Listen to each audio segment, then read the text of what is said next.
Hello, everyone, and welcome to episode 525 of CCMTG.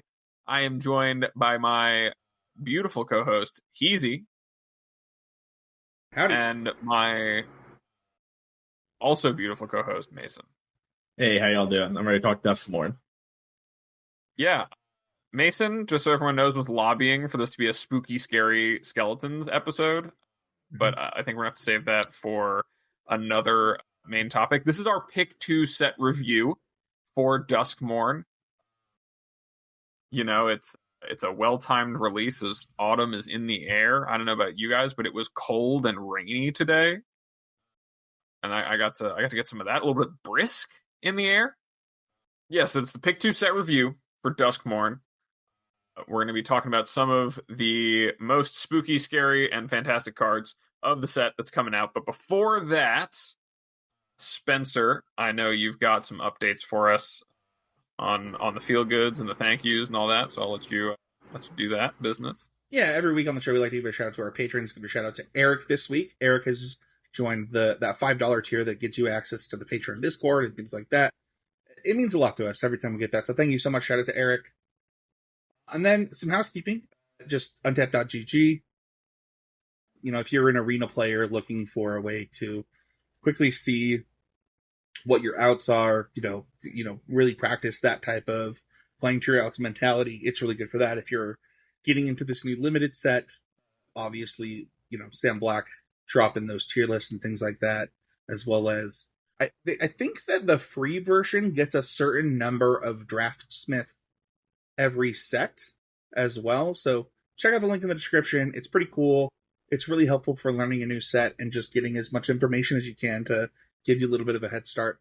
And then just shout out, I talked about this last week, but I saw that at least 7 people have entered the swag store, whether it be here on YouTube or, you know, elsewhere. And it's just really appreciated.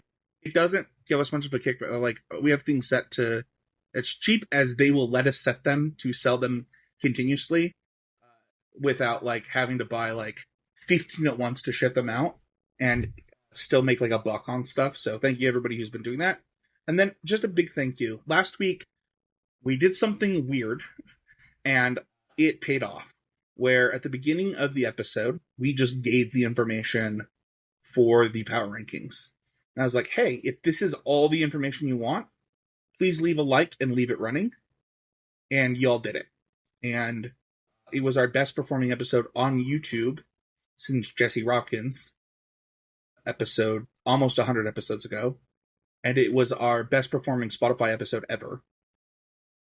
And it means a lot. Like, that you're like, okay, like they gave me the thing I want. And for those in the YouTube community, like, you know, I constantly say, like, I see you, I hear you.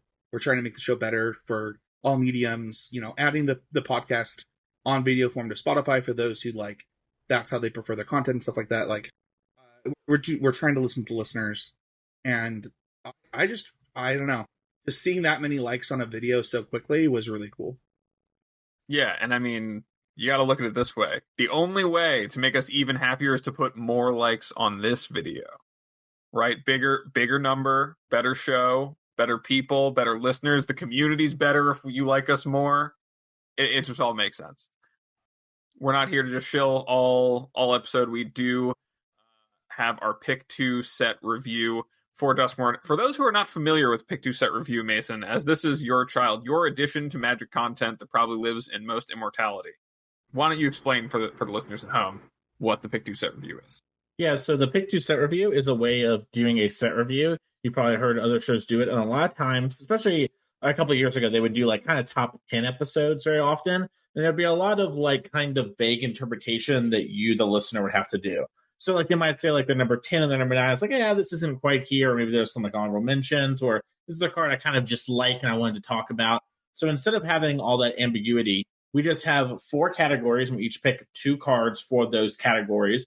We kind of tell you what those categories mean, and then we talk about the cards. So that way you, the listener, have understanding where we're coming from. So for example, our first one, which we'll dive into in a second, which is Sleepers. These are cards we feel are going underappreciated and are like very powerful cards. So these are cards you probably haven't, maybe heard enough people talk about, or we feel are not getting the respect they deserve. Imagine a very strong card that is kind of underhyped. And Spencer, I think you're first up here. Well, before we do that, I just want to give you and Trey a huge shout out for this. Having other shows start to replicate this style of set review, kind of like when we originally did it, like we copied LR, and other shows, like when they originally did it, they copied LR. And I just shout out to you and Trey for like innovating like this. And I can speak for Mason because he said it publicly, but like if you do like this style of show and you have a show of your own, like you don't need our permission to like do it. Imitation is the sincerest form of flattery, and it was cool to see that this year.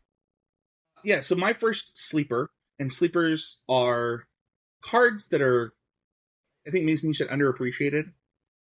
Yeah, I already said up like talked about, underappreciated, not getting enough love, Yeah, that kind of vibe. This one I actually have seen a little bit of talk. I want to preface this set review for me in that I had very sick kids the last few weeks. So some of my sleepers might be like, maybe they were talked about, maybe stuff was different. But I saw one person talking about Enter the Enigma. This is a sorcery. It costs 1 blue. Target creature can't be blocked this turn. Draw a card. And I think this card looks pretty strong as far as like cantrips go that like fit in decks that would want the style card, whether it's some kind of blue-red prowess deck, whether it's in, I mean, if you play on Arena, you've still been playing against the mono-blue Talarian Terror, yeah, deck, and I think this deck fits great in a lot of different styles of kind of aggressive blue decks or tempo-based blue decks that want a mass number of spells. We see things like the Monastery Mentor deck. I think this deck just has a lot of homes in Standard right now, and I just haven't seen more than anyone but Yeoman 5 talk about it, so. Yeah, I mean, Slip Through Space is, right, the same effect, but it's devoid. It's like almost exactly the same card, but that card saw a little bit of play in certain metagames for like Infect in Modern. Being a blue card and having that same effect for decks that do want stuff like this does matter in Eternal formats where you have forces and stuff.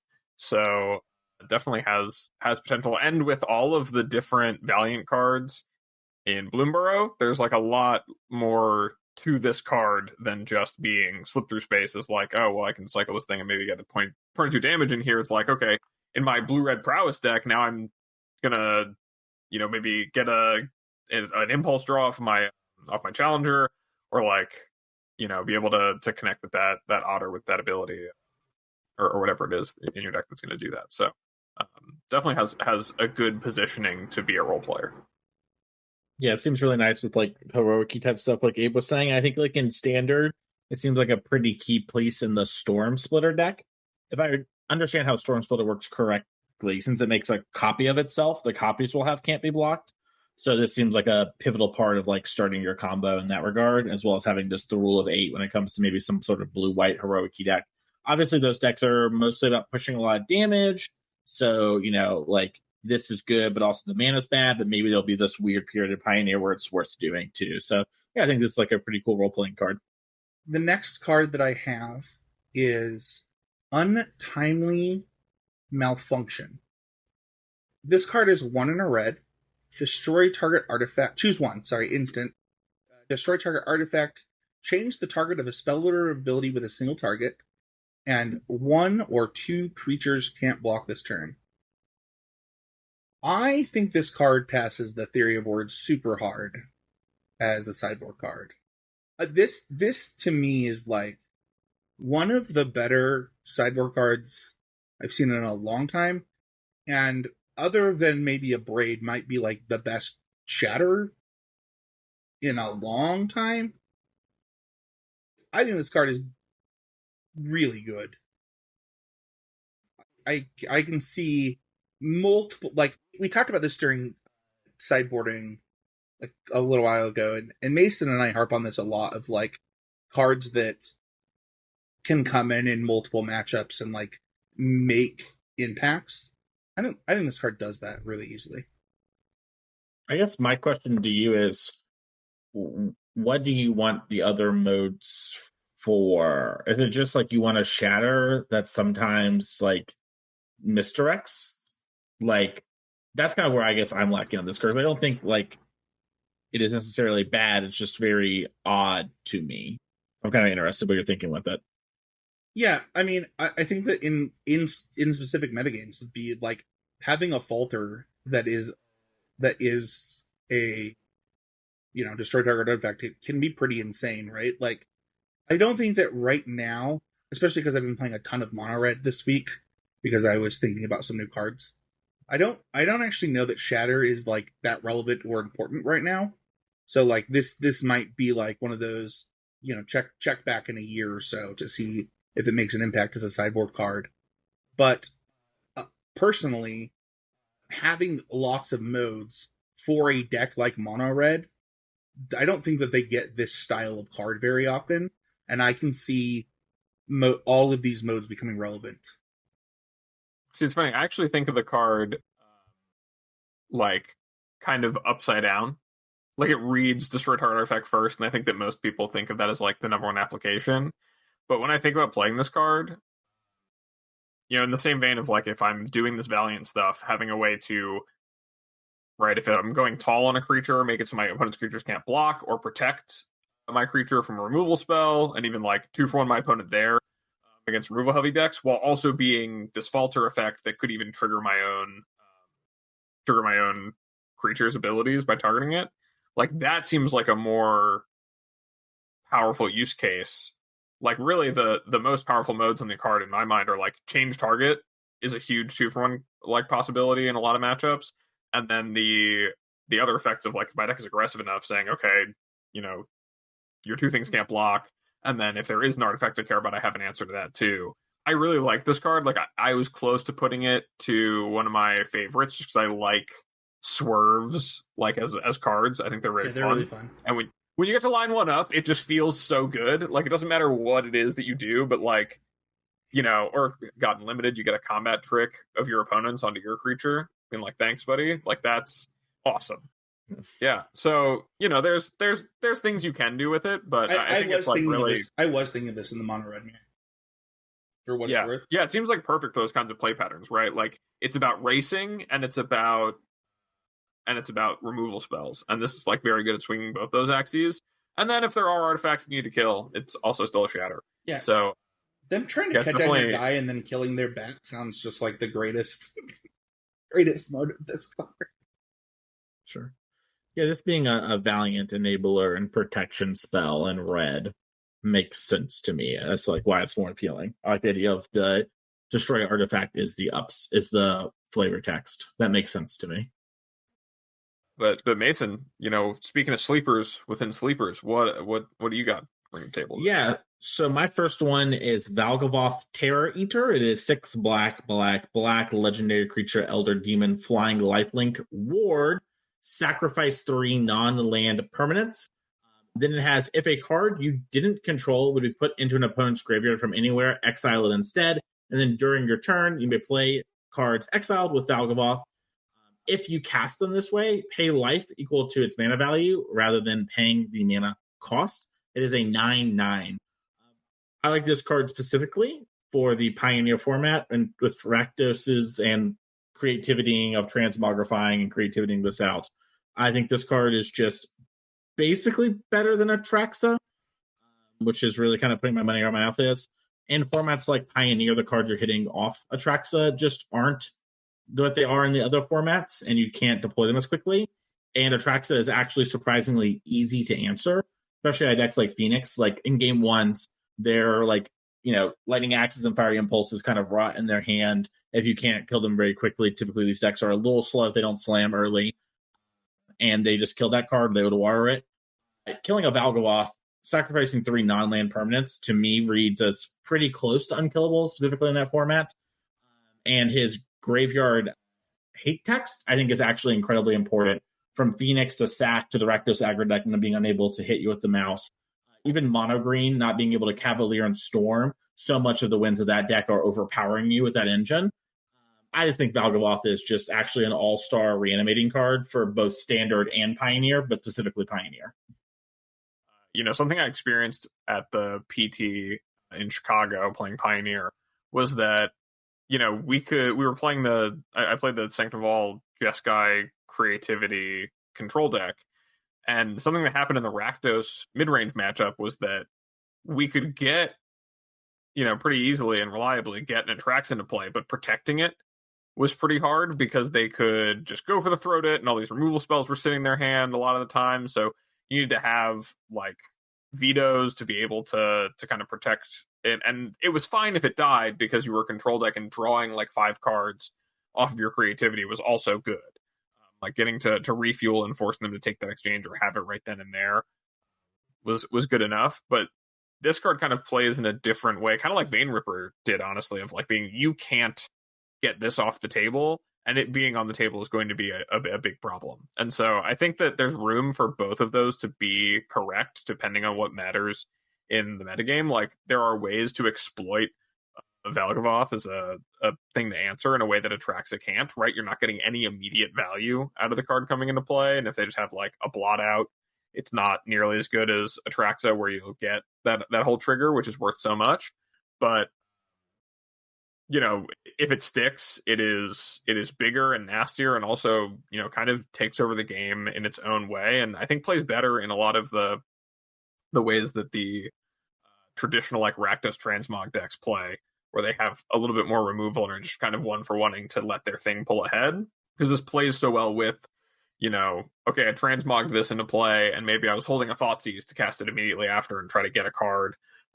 Yeah, try to get a card from my opponent, or like, I'm going to cast my Fatal Push and then cast their creature, so I'm getting this immediate advantage, and I'll get the life back with my 9/9 because they can't pay the ward. Yeah, it's definitely a really, really strong one, and I think it'll be interesting to see how it shakes out. Yeah, I played a ton of the Rakdos Transmogrify deck. I was a huge proponent of that deck for like a month, and I think this card fits so well into the deck. The 9 is more than 7, and you could hardcast your Atraxa in that deck just due to like the treasures and like stuff like that. But I don't know that it's gonna matter. Like, I think this card is, like Mason said, actually just an upgrade for that deck specifically. So yeah, they've also started playing Rakdos Joins Up, which I don't really believe in. But if you do believe in that card, Valgavoth hits for 11, which is more than 9. So never forget that. My other card is Overlord of the Balemerc. This is one of the many Overlords we'll probably talk about today. It's an enchantment creature for 3 black. It has Impending 5, and just like every set review, somehow I get stuck with the keyword first. So Impending is an alternate casting cost where you play the card on the battlefield, and then in this situation, it's just kind of there, and it removes a counter at the end of turn, which I really want to highlight. A lot of people have shorthanded this to like imagine your suspend cards. This is at end of turn. So the impending cost will move at the end, which also means you can't attack with it right away, but it could block sooner than you're expecting. Anyways, when this Overlord enters the battlefield or attacks, you mill 4 cards. Then you return a non-avatar creature card or a Planeswalker card from your graveyard to your hand 5/5. If I didn't mention that already. I'm going to talk a lot about the Overlords today. The Overlords, to me, are like, what if we designed the Titan cycle in the year 2024 with our current design principles and cards never have a fail rate? And it's the case of Standard, Overlord of the Balemerc looks to me kind of like sort of what a black version of a Titan would look like these days. Fueling your graveyard, getting instant card advantage, allowing you to grind. This card is just a very, very, in my opinion, strong card for Standard. Potentially has implications for Pioneer with regards to Ignamic Incarnation, but I think some of the other ones are better in that regard. But yeah, just imagining Standard where, I play my bat early, maybe I play some other like creature, where Lyanna, they like interact with it. In the late game, I hard cast this, and then, it's a 5/5 that immediately gets a card back or finds a better card, gives them an out to dig, seems really strong. And in the early game, maybe you are stuck on lands, you have a tap land, or they killed your bat, you don't really have a good turn 3 play. Suddenly you can play the Overlord, get it back, maybe fill out your curve. And of note, specifically with like probably the black and green Overlords, your Glissas can remove counters from them, which is pretty powerful for cheating these things into play in the context of standard. And part of why I do have them as like a little higher in standard. I think even if Glissa was banned, which is like an absurd thing to say, but pretend with me it was banned, I think these cards would still see play. I believe these are 2024 Titans. All of them I think are good. When you think about like this card, why do you have it as a sleeper over something just because this one specifically isn't being talked about? Or yeah, I think honestly all the Titans outside of the green one haven't been talked about enough. Like if you're in like testing teams and stuff, or in like people really in the know, I've heard people talk about them, but like when it comes to like social media and stuff, I think they're going underappreciated, and especially in standard, which is where I really wanted to highlight this one. In Pioneer, I think Ignamic Incarnation is really kind of shining a light, as is Up the Beanstalk, which is in standard. These do trigger Up the Beanstalk when they're cast, even if you use the impending cost. And it's much more just like, there's a lot of standard love in this set review for me this time around, especially as we head into sort of the first GP equivalent. And yeah, I just think Overlord of the Veil Merc in that regard. Yeah, I mean, if you ask me about like, I mean, the card 1 in a black, mill 4 cards, and then get a creature or planeswalker that isn't an avatar from your graveyard back to your hand, like that alone is a card I could see myself playing in some standard formats.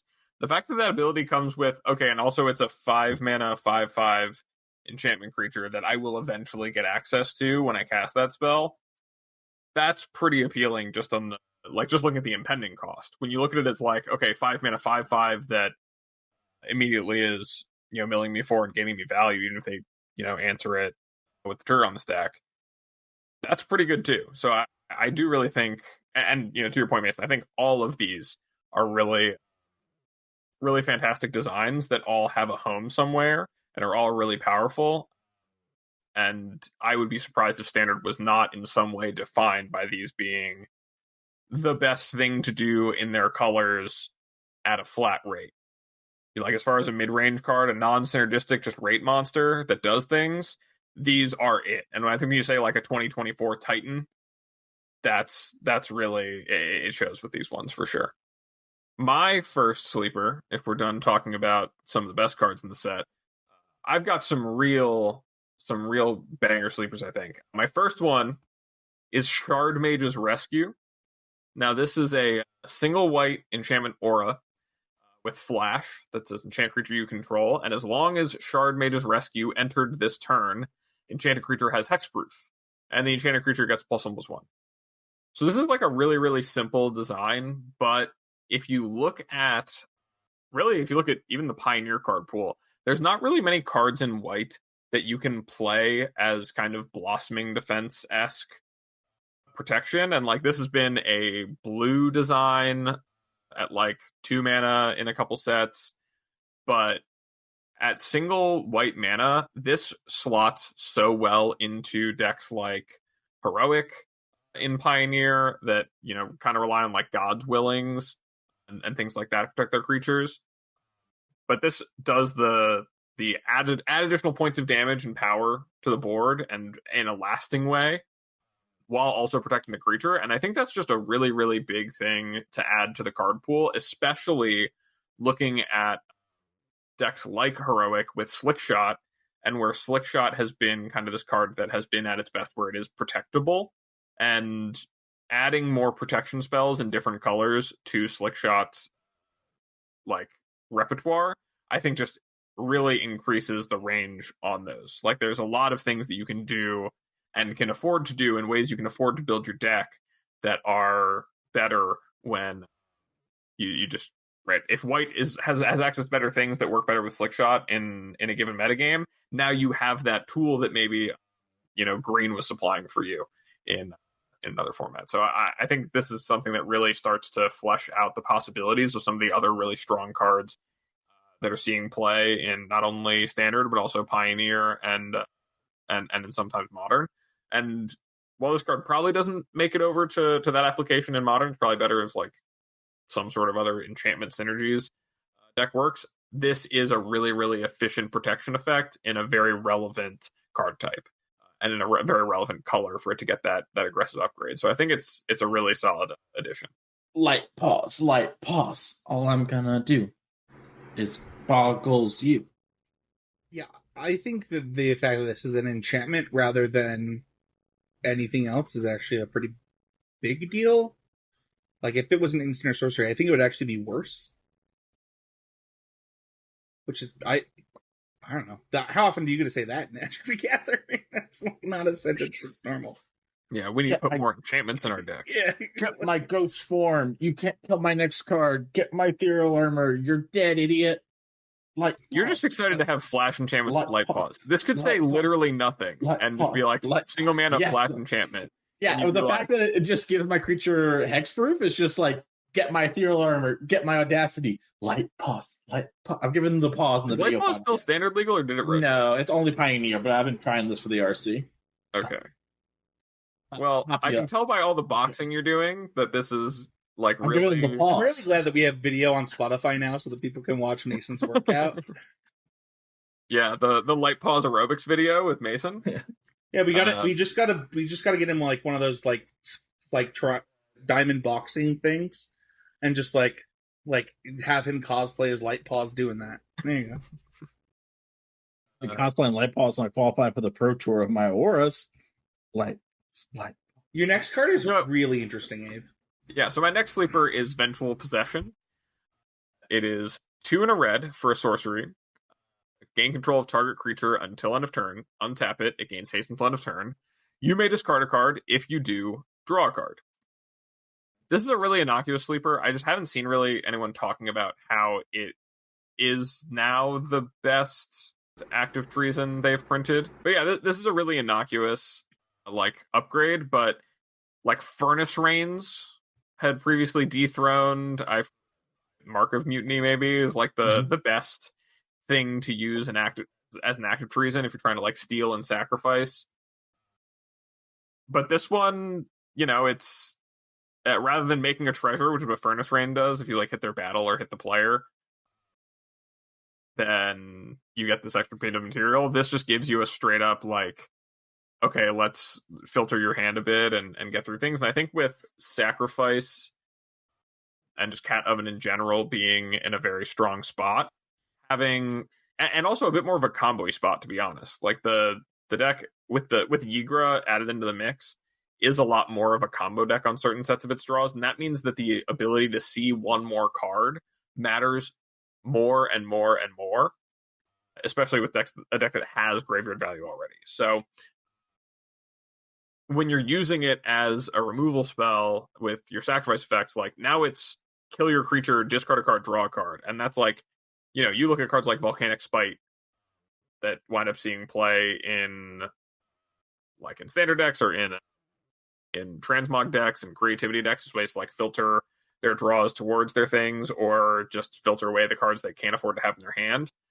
This does a really, really similar thing on a card that you would already play just for the first 4 sentences on it. But the added bonus is really good. I don't think people have really talked about how that's just going to be a silent upgrade that happens. But there's a lot of things that feel like that in this set, and I think this is a shining example of just some of the really strong cards there are that are pretty innocuous. Yeah, I actually this is so funny. I was actually looking at active treasons today for standard because I was like, man, I kind of wish that I had a pretty good active treason. And the only ones that I could find were Twisted Fealty, and you had already mentioned the Furnace Reigns. I was like, well, I don't really need the treasure. I don't really know if the Wicked... I mean, the Wicked token is probably pretty good in the mono red deck. And my question to you is, do you think the Wicked token is better in the mono red deck or the mouse decks or these red aggressive decks than the looting? I mean, I think it really depends. I think that looting is in general just a bit better because if you're boarding a card like this in, it has to be for a purpose, and usually it's because you need to end the game really quickly, or when you're playing cards like this, it's to then use their creature as they're not going to get the creature back at the end of that turn. And in both those cases, it's the Wicked roll doesn't really matter. Like if you ask me, would I rather play a card that is deal 2 damage, like shock my opponent or rummage? Like in most spots, rummaging is better. So I think that's kind of my feelings on it. But Agreed. I think also like this one works better when you have to like press the emergency button. One of the things about active treasons is they're typically very polarizing. They're either like Claim the Firstborn, where they're basically fatal push, or they are like gaming ending spells. And having one where it's like, oh, I can like maybe reasonably play more than one of this because I can rummage the other one away or rummage two what I'm looking for, and it won't be as bad, is pretty appealing. And, like Abe was saying, in the case of like the most popular case of DC play and constructed, I think, is like Rakdos Sacrifice, where stuff like discarding a Yigro when you have a Scavenger's Talent fully upgraded is amazing. Discarding a cat, and then eating the food with the oven is like a really powerful, like, I basically just drew a card for free and killed your guy. So I think, like in the context of standard, it is always very dependent on sort of what's going on. But I think agnostic of that, the rummaging stuff is great. And I just want to say, too, I think we're really seeing with this set, like kind of MKM-ish to now, we're seeing like what play booster magic looks like, which is these limited role players that are fringe sideboard cards and constructed get more and more text because they have less cards to make limited work. And so this card's now doing a job of like classic active treason and make sure we smooth our draw out a little bit. Like Spencer's Untimely Malfunction is another great example of this. We need a Shatter for limited, but it can't just be this. What can we do? Like Shatter is not a card we print anymore. And so I think it's pretty interesting to see. Yeah, and the real thing for me is that, and this is something I know that they've said is a goal for them with active treasons, is to have them be cards that don't feel as polarized and you want to cast on more than just the last combat of the game for you, or without necessarily having a sacrifice effect. And sometimes this gives you the chance to just miracle that sacrifice outlet off the top of your deck, or just you need to filter your draw and get some damage in it. It's good. So I think this has really hit the nail on the head, making it my favorite of these active treason effects. Which, speaking of favorites, Spencer, why don't you talk to us a bit about your favorite cards from Duskmourn? Yeah, so the basic lands and no, I'm just kidding. That's so funny. I like cards that have interesting play patterns and that make and create interesting play patterns. So my first one is called Split Up. This is a card that was pretty talked about when it was previewed. This card is 1 white for a sorcery. Choose one, destroy all tapped creatures, destroy all untapped creatures. I think this card's really cool.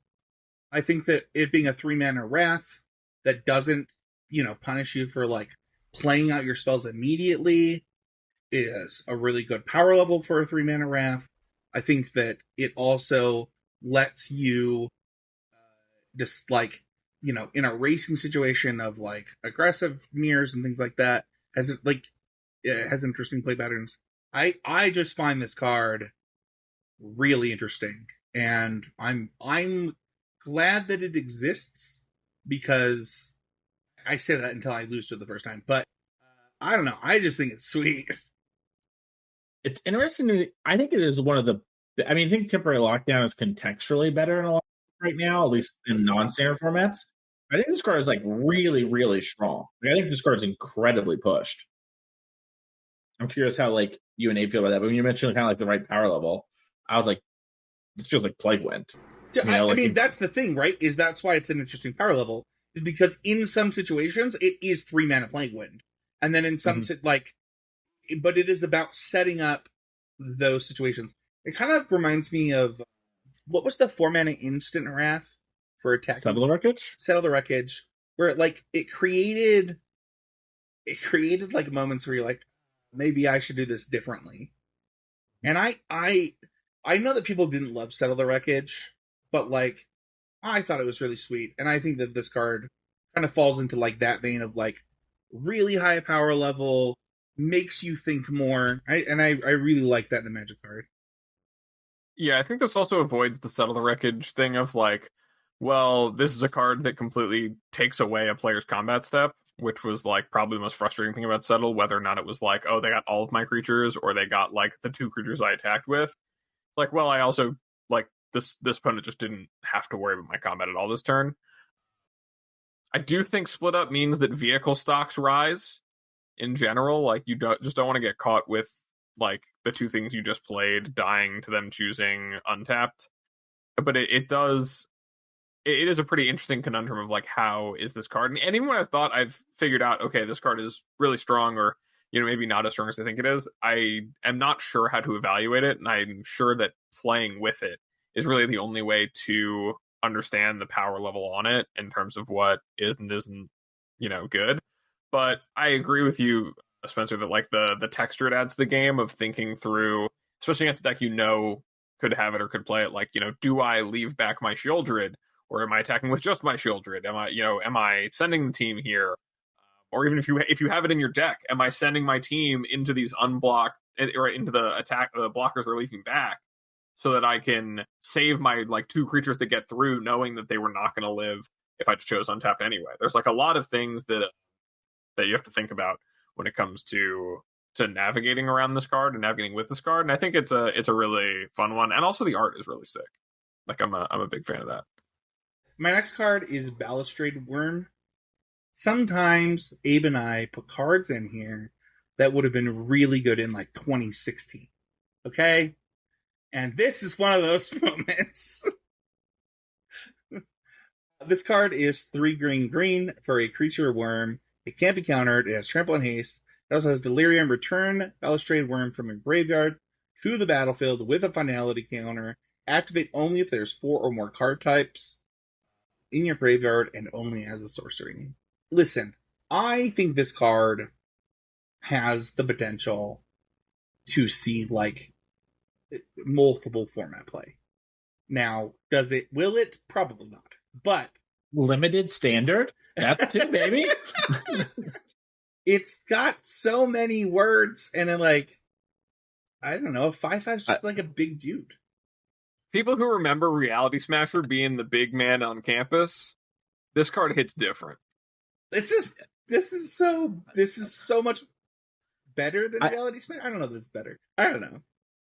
I was starting to do the bit, but I think it is interesting. So there was this idea that you all really talked about back in 2012, right? With Theros, whatever. You talked about like the theory of words, and you were like, a lot of words on a card typically means it's good. And I think you're right. Like, for what it's worth, I think that was true.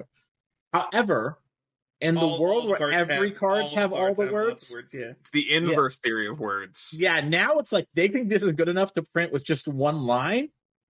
I'm buying, like. But no, jokes aside, I do think like it is a cool card, and like it's very believable to me that this is a standard like power level card that will do pretty well and like have a good play pattern. Yeah, I think Abe, you had the 4 mana ward Death Touch Haste in our set review 2 set reviews ago. Wasn't it ward like collect 10 evidence or something? No, it's collect 4 evidence. So it's 4? Okay. 6 actually, but is it 6? 6 is a lot of evidence. I don't think it's 6. I think it's 4.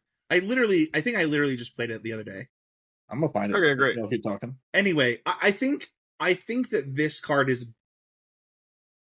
fits into, if you like wanted a lot of this type of stuff, and like you wanted to go like big beat down, like curve out stuff.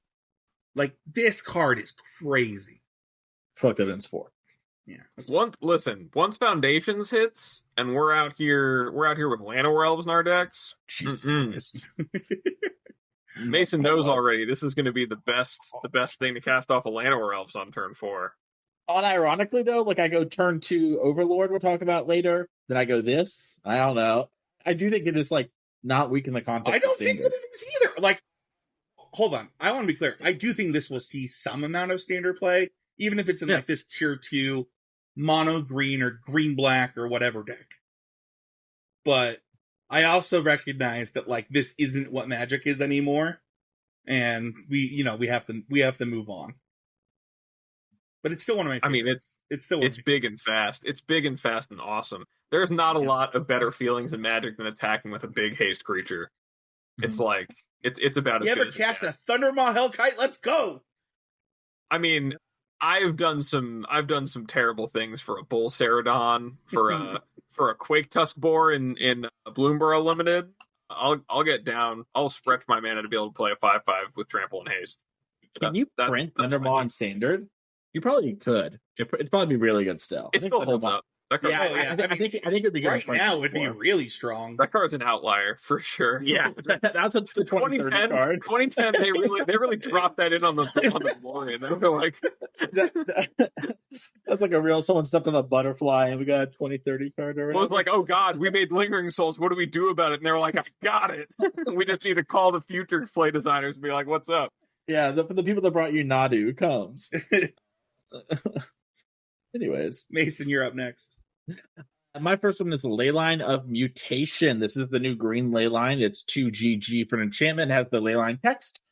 And then that is, if it's in your opening hand, you put it in the battlefield for free. And you may pay Wooburg, white, blue, black, red, or green. I'm sorry, and green together. And you may do that rather than pay the cost of a spell.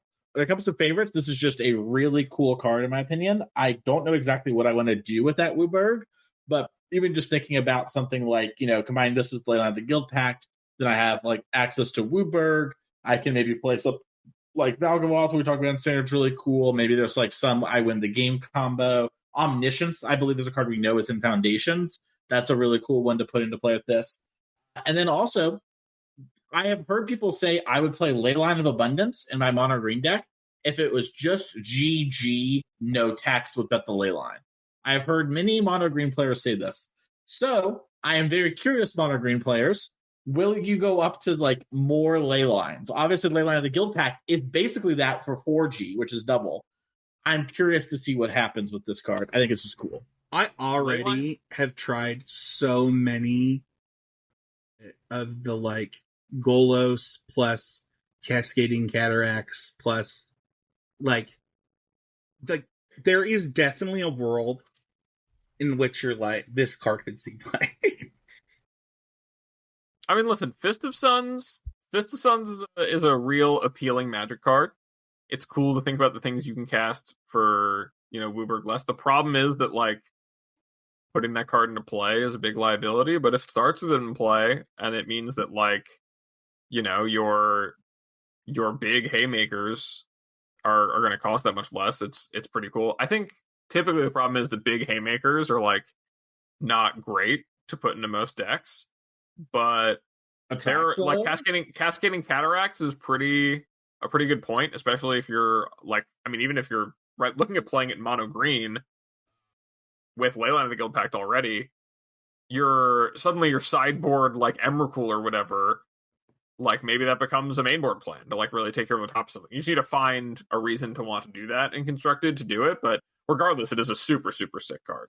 And I remember like feeling ecstatic at the game store when I was a kid, like trading for a Fist of Suns, being like, I'm going to cast so many awesome things with this, like Serendipity, or no, Mahamoti Jin, that one, 6 mana for 5 mana. It's going to be so good. That's sick. I gotta say too, you're talking about Cascading Cataracts. A thing that I like played against while testing for the RC that I tried for a little bit was Sunken Citadel with Cascading Cataracts, because it lets you turn like 3 lands into 5 mana. And like tapping those for extra to use the ability to then get the mana you want. And it wasn't good enough, I think, but it was a very cool interaction that I'd never considered. As like a build your own land or elves. So. We're getting there. We're getting closer. Yeah. Which you might need for my next card, the Mind Skinner. Blue, legendary enchantment creature, Nightmare, 10/1. The Mind Skinner can't be blocked. If a source you control would deal damage to an opponent, prevent that damage, each opponent mills that many cards. So this card is really exciting for a couple of reasons. One, just a 3-mana 10/1. That's just a cool text box and can't be blocked is cool. And it's like creates an interesting mill card that actually interacts in the stack.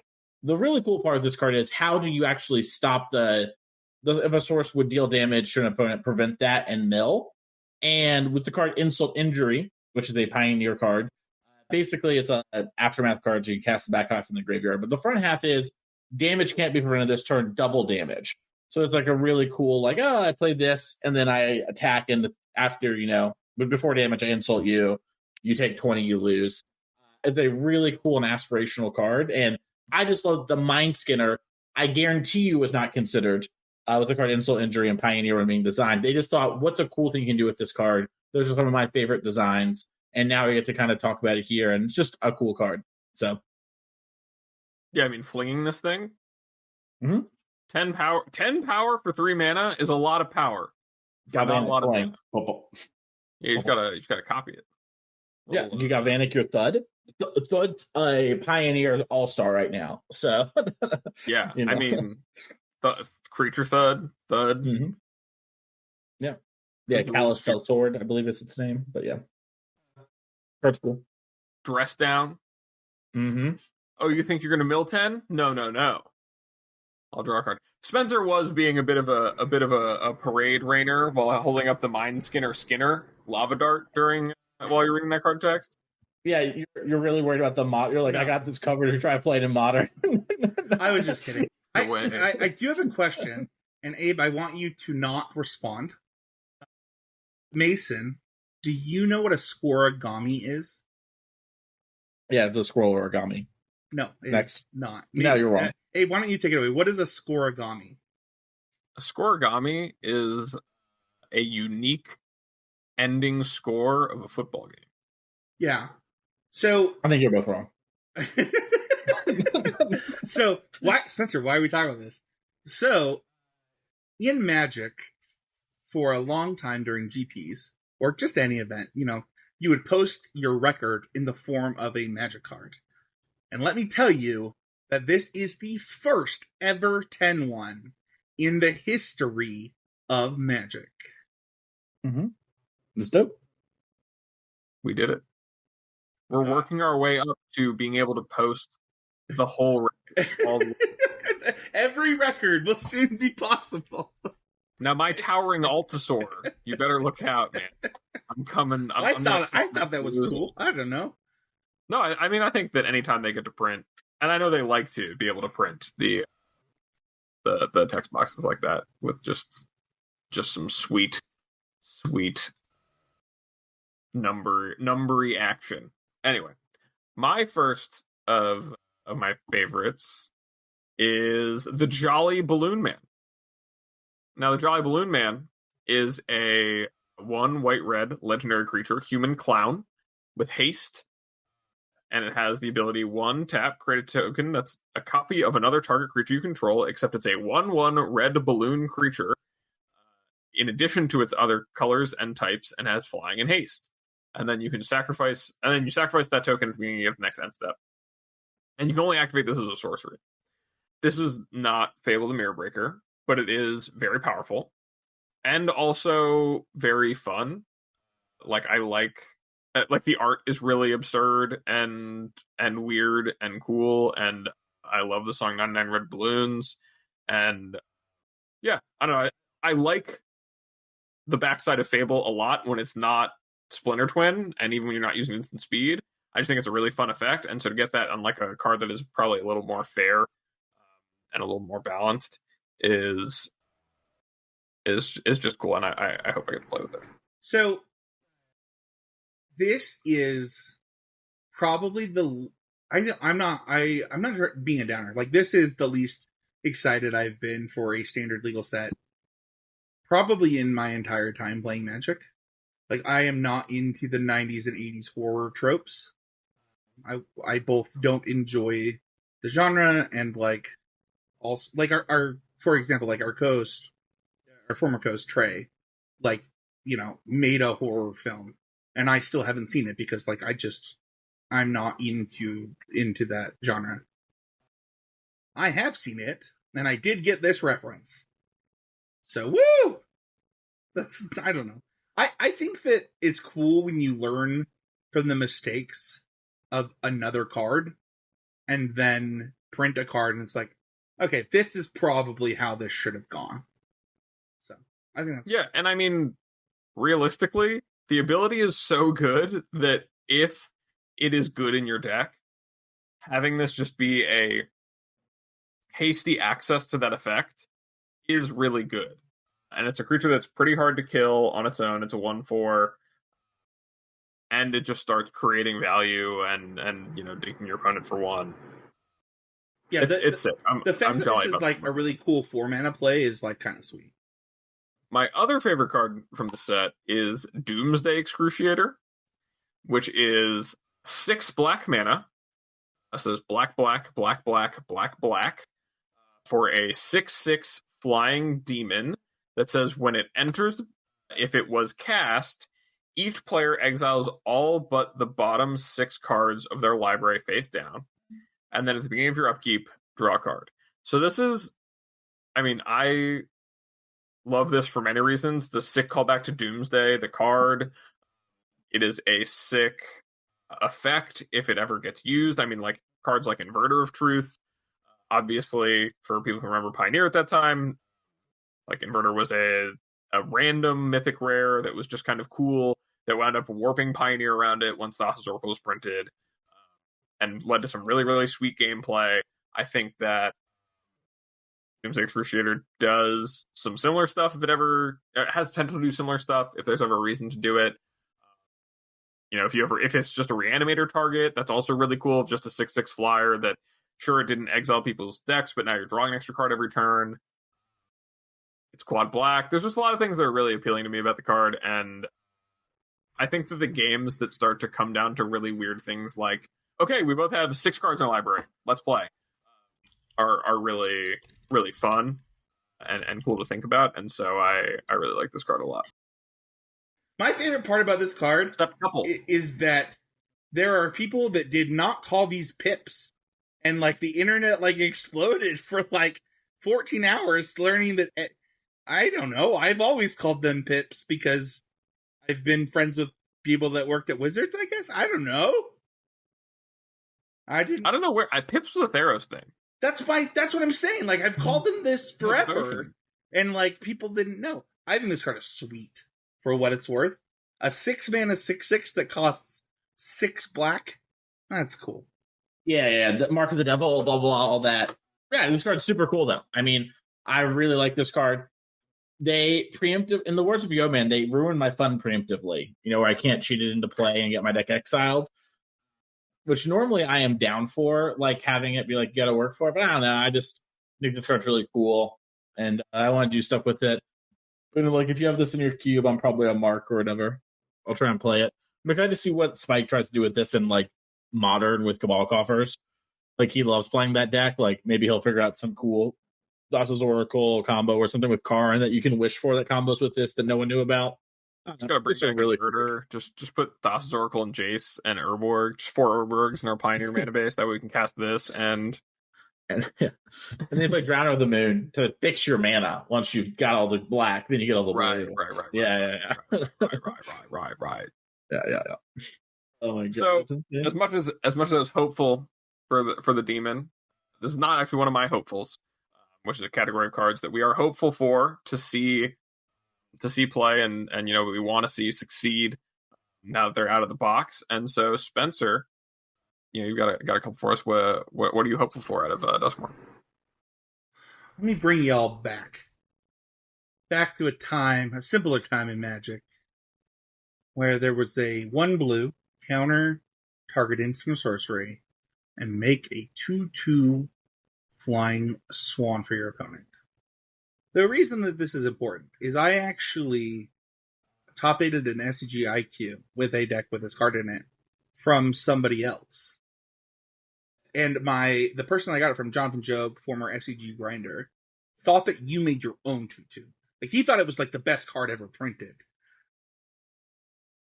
And so I present to you a similar version of that card in white, which is Unwanted Remake. It's 1 white instant. Destroy target creature. Its controller manifests dread. The player looks at the top 2 cards of their library and puts one of them onto the battlefield face down as a 2/2 creature and other into their graveyard. If it's a creature card, it can be turned face up at any time for its mana value. I'm hopeful for this card. I think there's a lot of things to think about here. It is a destroy effect instead of exile, which I think is really important for this style of effect. But like these Swords to Plowshares, Path to Exile, Condemn, like these 1 mana removal spells, they're like, dude, people are playing Elspeth Smite in like Standard right now like it's nothing. Like it's nothing. I think this card is better than what is currently seeing play. And also, I kind of hope that we can live in a world where Manifest Dread is not strong enough to discourage this. I also think, when you think about like historical Magic, that there will be times when a card like this sees play in a specific deck that doesn't want Path to Exile, right? That maybe wants an effect like that could use this. I also think that it is the first Path effect in Pioneer. So, like, there's a lot. I'm hopeful for this card. I think it will depend on the context of the formats and how good Manifest Dread really is. But yeah, that's kind of my thoughts on this one. I'm going to pull you, Spencer, and pivot away from what you said and say this is the best top-down Magic design of all time. It is Unwanted Remake, which is a horror trope of like people not wanting remakes of their classic horror movie. It destroys the memory in their mind and gives you a kind of stinky replacement. And you Manifest Dread thinking about how they ruined your thing. Possibly the best top-down design ever. I can never top it, and I will live the rest of my life. As for what the Magic format thing, I think it is believable that this card is a reasonable sideboard player. I think March of Otherworldly Light is weirdly Pioneer fine. Obviously, that requires a lot of mana. This requires 1. And I think that is where this is really bumping up against. But it would not surprise me if like this card is good enough in your sideboard slots. Like maybe you want to play Lockdowns, but you don't want to play Portable Hole. Well, this card kind of, maybe buys you time against like a creature combo deck, like Amalia or whatever. So. Yeah, I think there's also something to be said for this card is a good removal spell for more expensive and therefore difficult to remove creatures. Like if I was playing like a set of March of Otherworldly Lights and needed some more answers to like a Shieldred and didn't want to play like, or I'm maxed out on Get Losts, but I want another thing like that can answer like a bigger creature in a matchup where that matters. This does that in a way that no other option does. I just thought about you get lost their creature earlier. They have 2 maps or whatever, and then you remake their creature, and they're like, I guess I've got to build my own 4/4 or whatever. It's just very funny to think about. Yeah, I mean, it's just how much material can I hand them at the cost of staying alive? But it is really like I think this card is really cool and has a lot of potential as being like that Swords to Plowshares effect for decks that are not solely using that to defend themselves, right? Like giving someone a 2/2 to replace their creature is still pressure to be under, especially when they could just hit another good creature and turn it face up. But if you're dealing with Shieldreds or like Preachers of the Schism, these creatures that are kind of difficult to get through, and you want to get time to either be attacking or to avoid getting attacked by something like that, it's really good for that, but not so good at answering like. Yeah, I wonder if like a deck like Twiddle Storm would rather have this. Like they don't play Plath currently, but like Twiddle Storm doesn't care if it gives you a 2/2, right? Like it's just like whatever, that doesn't matter. But it might care a lot about giving you like a land from something like Path to Exile. So I don't know. Yeah, or in Pioneer, like having a removal spell that gives your opponent a material resource that doesn't necessarily matter to the game you're playing, that can be pretty good. To just be able to answer like if there's a hate creature in your way, right? An Archon of Maria or a whatever it is, then it's a solid answer. Yeah, I think it's interesting with it's not even the 2/2 I'm kind of worried about in older formats as much as I am the graveyard synergies, which isn't every deck. But it is a lot of decks. Like the graveyard, I think like every good modern deck uses their graveyard, like currently. Like maybe Tron's the exception, you know what I mean? But it's like kind of an advantage they have. So I don't know. I do think this card is very strong. It is just very interesting. I wonder if this is like really powerful with stuff like Aether Gust, where it's just like I gust your spell and then I unwarranted remake, and like that moves the needle because I want to play a bunch of those for whatever reasons, or like I don't know, my Teferi Minus I think is good, blah blah blah. Like I don't know, it's just an interesting card. And you can also target your own stuff. If you have creatures your own you want to pop and get your own 2/2s or Manifesting Dread is good in your deck. Yeah.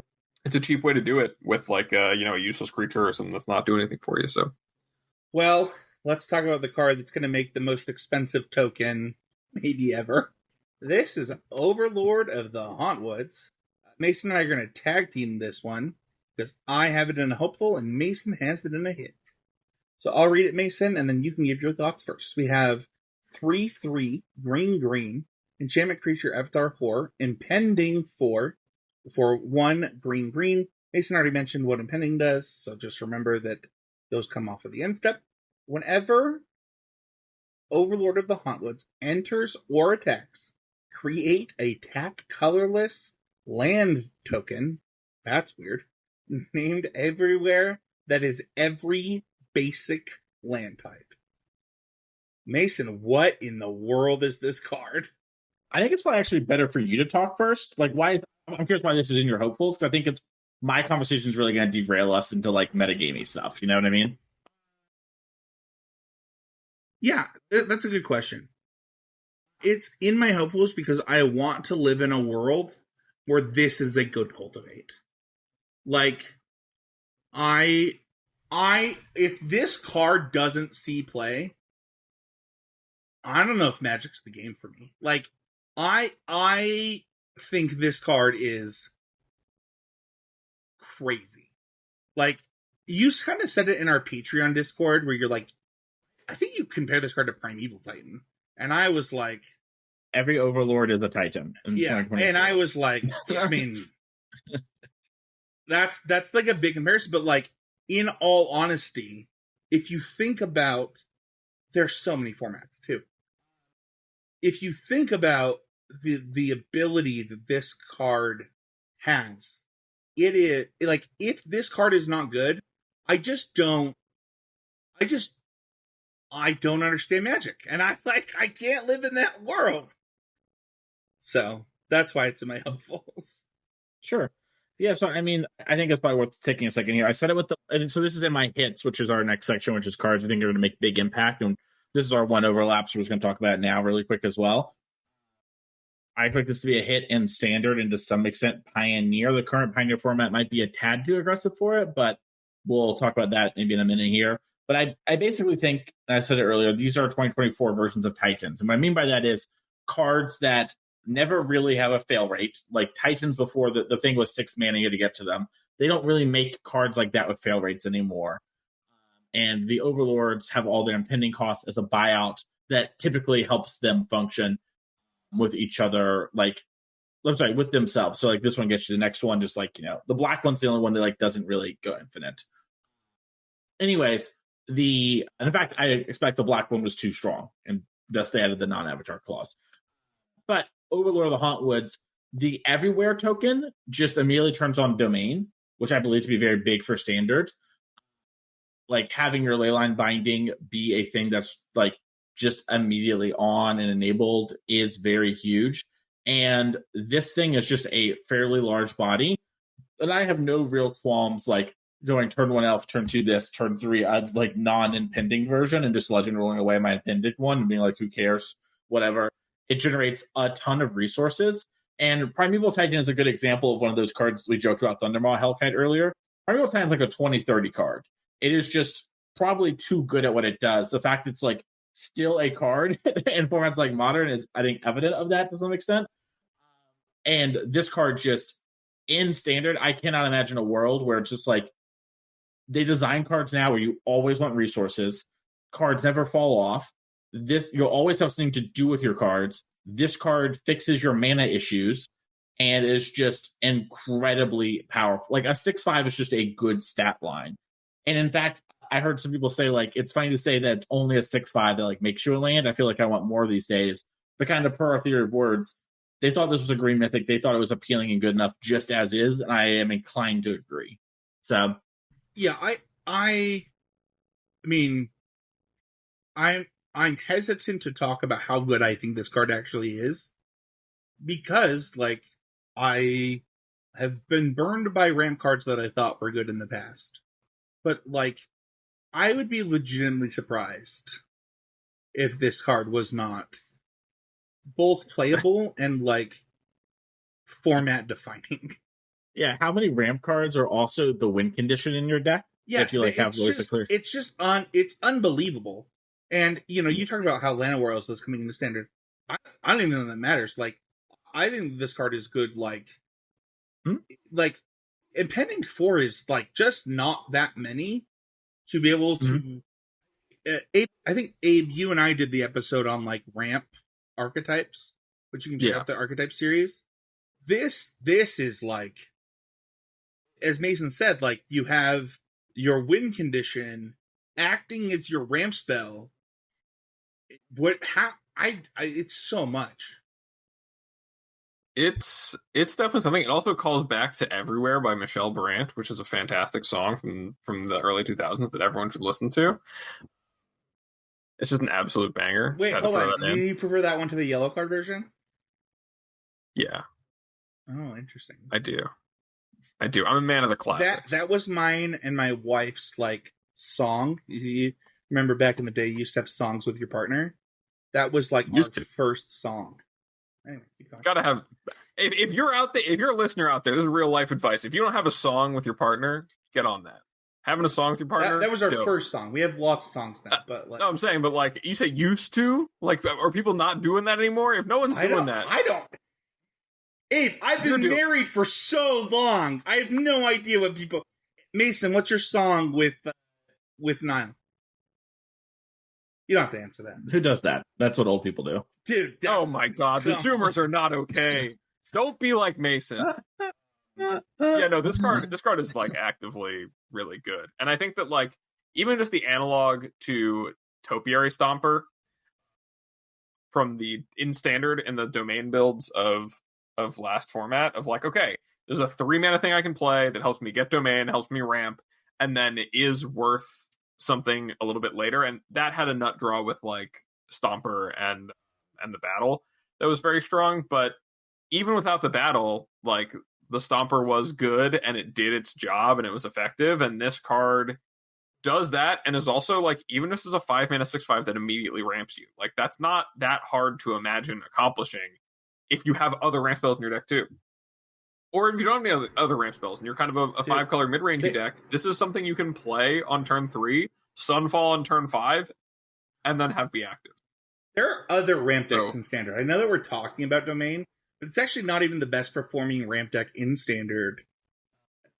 I think this card fits into surprise decks really well. I think that it fits into other things.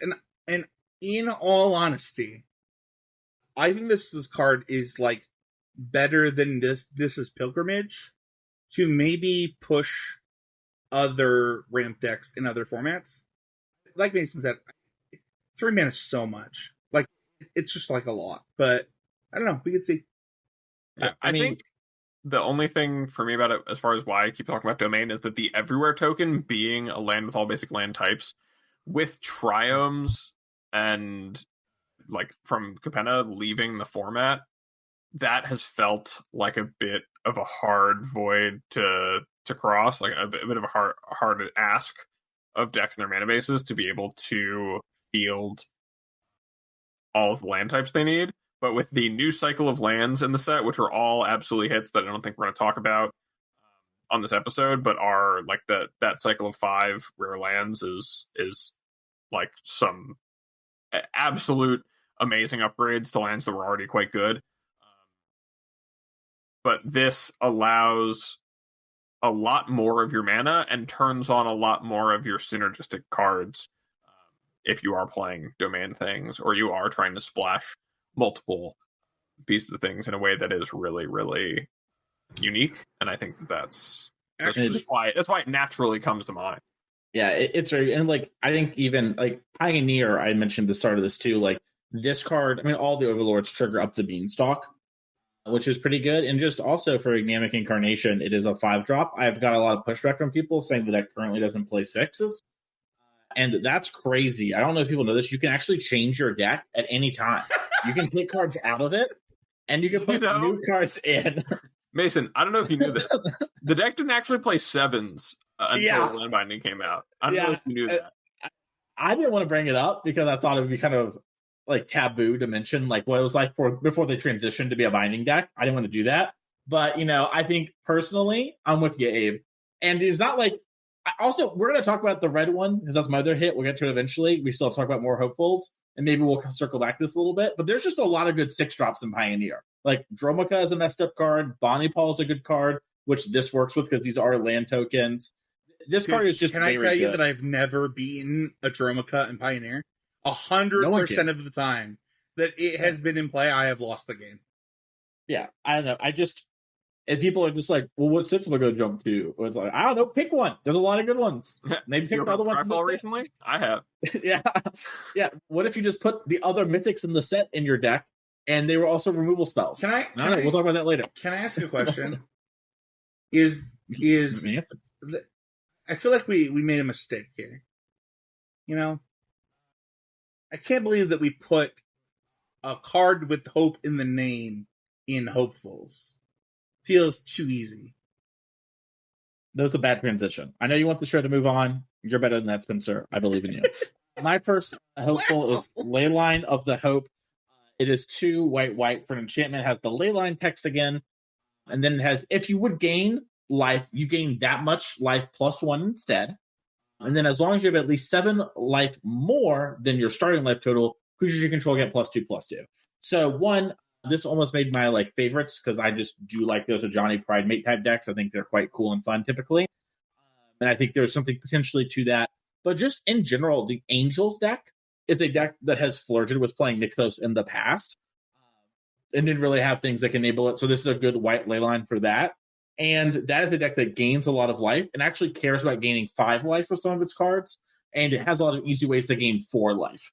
So getting that from 4 to 5 matters a lot. And the Lord effect matters a ton. As we've seen from the Angels deck kind of popping up in Pioneer, it is pretty good in a couple matchups. And this theoretically is something that I could see replacing some aspects of the deck and just giving you sort of a weird nut draw potential where you gain a good amount of life extra. And then now suddenly your Llanowar Elves and Giadas and Bishop of Wings are actual threats. And having redundancy in that besides just Righteous Valkyrie is very awesome. I think this card's cool. I like kind of high life total big creature decks. I think they're really fun, and I'm hopeful this sees play. All right, I have a very asinine rules question, Mason. You might know the answer. If you have 2 of them? No. Okay. If I have 2 pregame effects, a Leyline of Hope and the card Providence, does my starting life total getting changed to 26 have me go to 27 because I'm going from 20 life to 26 life? Or is Providence getting absolutely shafted as the pregame life gain effect of the people? So I believe the way this would work is you have 2 pregame actions that you put them both there, but Leyline of Hope is in play already. And so then your Providence would trigger. You would then, your life total would become 26, which would not trigger the additional +1, but you would be 1 life gain away from being at the 7 life over. I can't believe they did this to Providence. I can't believe they designed a card that is so close to being any reason to play this stupid card that took 26.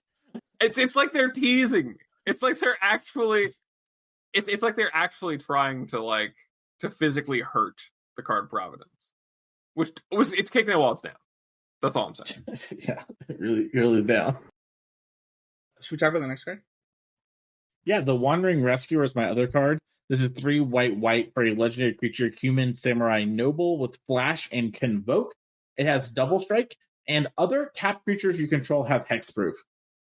I really love this sort of card. We have seen sort of the 5-mana white Convoke payoffs in both the form of Lockdown Smiter and Knight Ernavios, both be quite good cards just in Standards and Pioneer. And this card is the next sort of era of all right, here's what if we do a 5-drop Convoke creature that is kind of a nice big body? How does that play? And this one is super sick because it does such a different thing of protecting your cards. If you try to kill spell my, Warden of the Inner Sky or whatever, I can tap it down with Convoke to play this, and now I've countered your kill spell and got this on the board. And there is some tension, of course, with that and like having, pressure on your opponent. And that's what I like about this, is that it is not just an auto include easy 4 of, but it is just also a really powerful card that you could do something very similar to like have a couple creatures, gleeful thing, pressure them, end of your opponent's next turn. Maybe you like flash this in.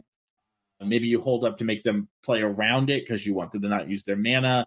It's just a really cool card. And, Double Strike 3/4 is like really big when it comes to damage. So I really like this card, and I imagine it sees a lot of play in standard Convoke decks. So, Mason, why do you hope that I just am miserable? You're just like mono white, just cards that are good against anything Spencer wants to do.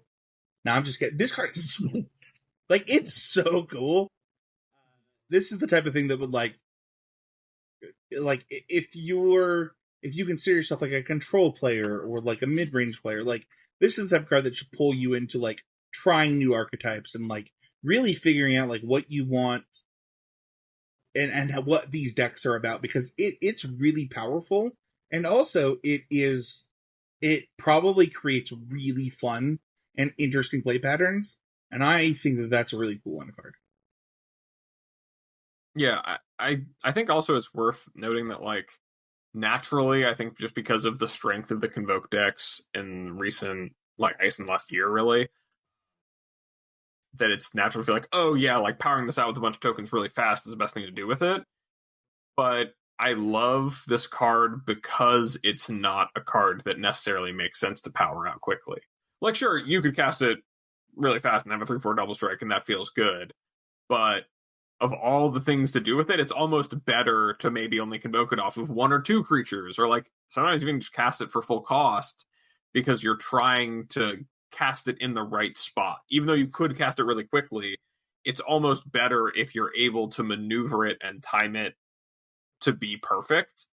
And, kind of unlike the Wandering Emperor as Planeswalker, which I think that was kind of what they wanted, but wound up with a card that was just really, really good no matter when you cast it at 4 mana. This kind of asks you to think about the way the game is moving and, trying to kind of puzzle what your opponent might do on their turn and how you're going to make sure to set yourself up to take advantage of that on your own turn. And I think that's just really, really awesome. I think this card, if it sees any play, says a lot of really good things about the format it's in, and the times where you do get someone with it, or it just does the thing, or just is a standalone good threat they're able to Convoke out early. Like, all of those use cases, I think, feel cool and feel good. Yeah, I think it's also maybe just like fixed Emperor for standard, where it's like Wandering Emperor was probably too good for like a standard format. This probably came in a little above rate, and this being like 5 mana flash, eat your creature in combat, and like is now my win condition / removal spell. Obviously, a lot clunkier than Wandering Emperor, but like in standard, like that's not unreasonable if we have like maybe a slightly weaker standard post rotation. So Abe, what's your first card? Yeah, my first hopeful is another one of these cards that might be a fixed version of an older card, but it is Rite of the Moth, which is 1 white, black, black for a sorcery that says return target creature from your graveyard to the battlefield with a finality counter on it. And it has flashback of 3 white, white, black. So this is a very obvious callback to Unburial Rites, which was one of the probably one of the most egregious and ridiculous things to happen to a standard format in my memory. It was just looping Angel Serenities and Unburial Rites and Thragtusks over and over again. And this fixes that kind of gameplay with the finality counter being added. But I'm always pretty hopeful for just Reanimator decks like this being playable, because I think it is a really sweet and fun thing to do. Like, I remember one of the first things I even enjoyed doing in Magic was getting to like zombify a creature and it being just this big thing that I got for very little, and that feeling powerful and cool. And I think that just it's a really solid card. It does what you want it to do. There's obviously things to get back, like the moth itself, that Mason talked about earlier in the show. And I don't know. I just think that if it's good, I think that's really cool. And I think that it just promotes a lot of really cool things. Like maybe you do have to play some graveyard hate in your sideboards, or, this could be a plan that then pivots into a different kind of mid-range deck, or, maybe it's just a value card that maybe you don't need to draw, and you can sideboard those out and kind of shift your game plans around. Or it's, there's a card so good, Random Atraxa or Valgavoth is strong enough that that's really what matters, and doing that quickly is something that swings games. So I don't know. I just think that's really awesome. I don't know if you guys have any feelings about Unburial Rights 2. I'm very excited to try stuff within Standard, but I just don't know what I want to do with it yet. But it's cool. So I have lost to Squirming Emergence an inappropriate number of times for how much that card actually sees play. This card's really interesting. So it is cheaper on the front side than Unburial Rights. It's more expensive on the back side, and the total cost is technically one more than Unburial Rights. Unburial Rights' problem is its flashback was 4. Like that was not okay. That was a problem. I don't know that we're in a place where I can play both Squirming Emergence and this, but it would only be 3 colors to do so. So you do have a critical mass of this effect now. And that's interesting. Yeah, and I mean, we got there's good self-mill enablers now that we just talked about one of them in the in the Black Avatar, the Overlord, and I think that if it comes together, it's really cool, and I hope that it does. My other card I'm hopeful for is Silent Hull Creeper. It is a 1 and a blue enchantment creature horror that cannot be blocked, and then whenever it deals combat damage to a player, you choose one of the 3 abilities on it that hasn't been chosen. The first one is put 2 +1 counters on Silent Hull Creeper. The second one is draw a card, and the third one is that it becomes a copy of another target creature you control. So the reason I'm hopeful for this card is I just think that there being threats that really force people to care about removal spells and have them in their decks. Even in I could board this into Control Mirror and play it on turn 2, and if my opponent just has not left in any answers to anything, this will run away with the game. And cards that are kind of rely on being able to attack and being able to get in to really get their value are pretty sweet to me. And also, it's just a really good version of that, and I think it's just a really sweet card. If this is a card that people want to play and do wind up playing, which I think it has the real potential to be, it's an enchantment creature, which means it likely will slot into some set of synergies, and it on its own is showing that it can replace itself, and the way that you play the card kind of varies from game to game. All of those really make it a card that I think is really sweet, and I hope has a place in the future Standard format, and probably not outside of Standard, but within Standard, I'd love to see it. I don't know if you guys have any thoughts on the Hull Creeper. I think it's a really cool card, and it is something I like. The Innistrad one, the Stowaway, which was kind of in a similar vein, was a card I always really liked and saw a small amount of play. I don't know, I think these kind of cards are really cool, and I love to play with it. And I'm sure it's going to be a lot of fun and limited. And when I can finally play it for a weekend and spend $5 for rare wild cards on it, I'll have a good time. So, yeah, it reminds me of the Hermit that we saw Standard play at the Malevolent Hermit. But thank you, Malevolent Hermit. Kind of reminds me of that card, but it's a pretty good sideboard card to pivot with, and I don't know, I like that a lot. Yeah. Speaking of other cards we like a lot, let's go on to the hits, the big reveal of the show. What are the cards that we think are going to have the big impact on competitive formats that are just ready to go right at the gate, no questions asked. The obvious, the boring, but also, in a way, the most exciting. Mine are really boring, so I apologize. My first one's Overgrown Zealot. It's a 1 and a green. For a creature elf druid, add 1 mana of any color, or tap it to add 2 of any one color. Spend this only to turn permanents face up. It's an 0/4, and I was looking through Magic history. I made a joke about this with my friends. It's like, we have Overgrown Battlement at home, but honestly, I don't think that there has ever been a 2-mana 0/4 that tapped for a mana that did not see constructed play. I actually think they all have. Yeah, I have no doubt that this card will see constructed play. Yeah, the card's good. Honestly, the biggest problem is Land Elves coming out. You know what I mean? Like, obviously, these go in different decks. This goes in like a 5-color. There are different decks too, though. Like, yeah, like Llanowar Elves is really good when you're trying to like turbo out stuff, and this card is really good in those controlling ramp style decks. And it just depends. I mean, the same thing was true when Overgrown Battlement was in Standard, right? Well, like, this is so long ago. People have no idea what I'm talking about. Where like both Llanowar Elves and Overgrown Battlement were in Standard. This does not have the Overgrown Battlement effect, where like you draw the second one and all of a sudden like you have 11 mana. Like that's not happening here. But I as long as I have played Magic, plus the time I've looked back on, a 2-mana 0/4 that can block, make mana, just sees play. I've no doubt this card sees play.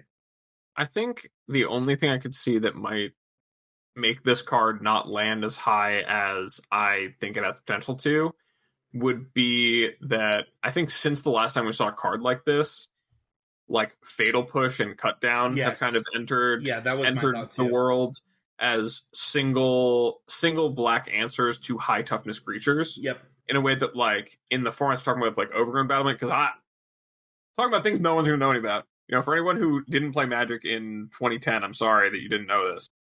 But Overgrown Battlement came out, and like the things you're playing against, like it could include Goblin Guide and just like a lot of things that a 1/1 for 1 mana does not compete with well. But you need to have access to a way to slow people down. Can I talk about that for a second? Because like the Overgrown Battlement saw play in a world of Goblin Guide Lightning Bolt. And now we live in a world of like, yeah, technically you can do that if you have a prowess creature on 1. But like if you just attack into it and just have shock in your hand, like you're not killing this thing. And like we were snap blocking back then. Well, yeah, exactly. But the thing is, living through one of those two things, solving one of those problems, or forcing them to like trade an attack and a removal spell for it, was a big deal back then. And I think there's a lot of environments where that's a big deal right now, right?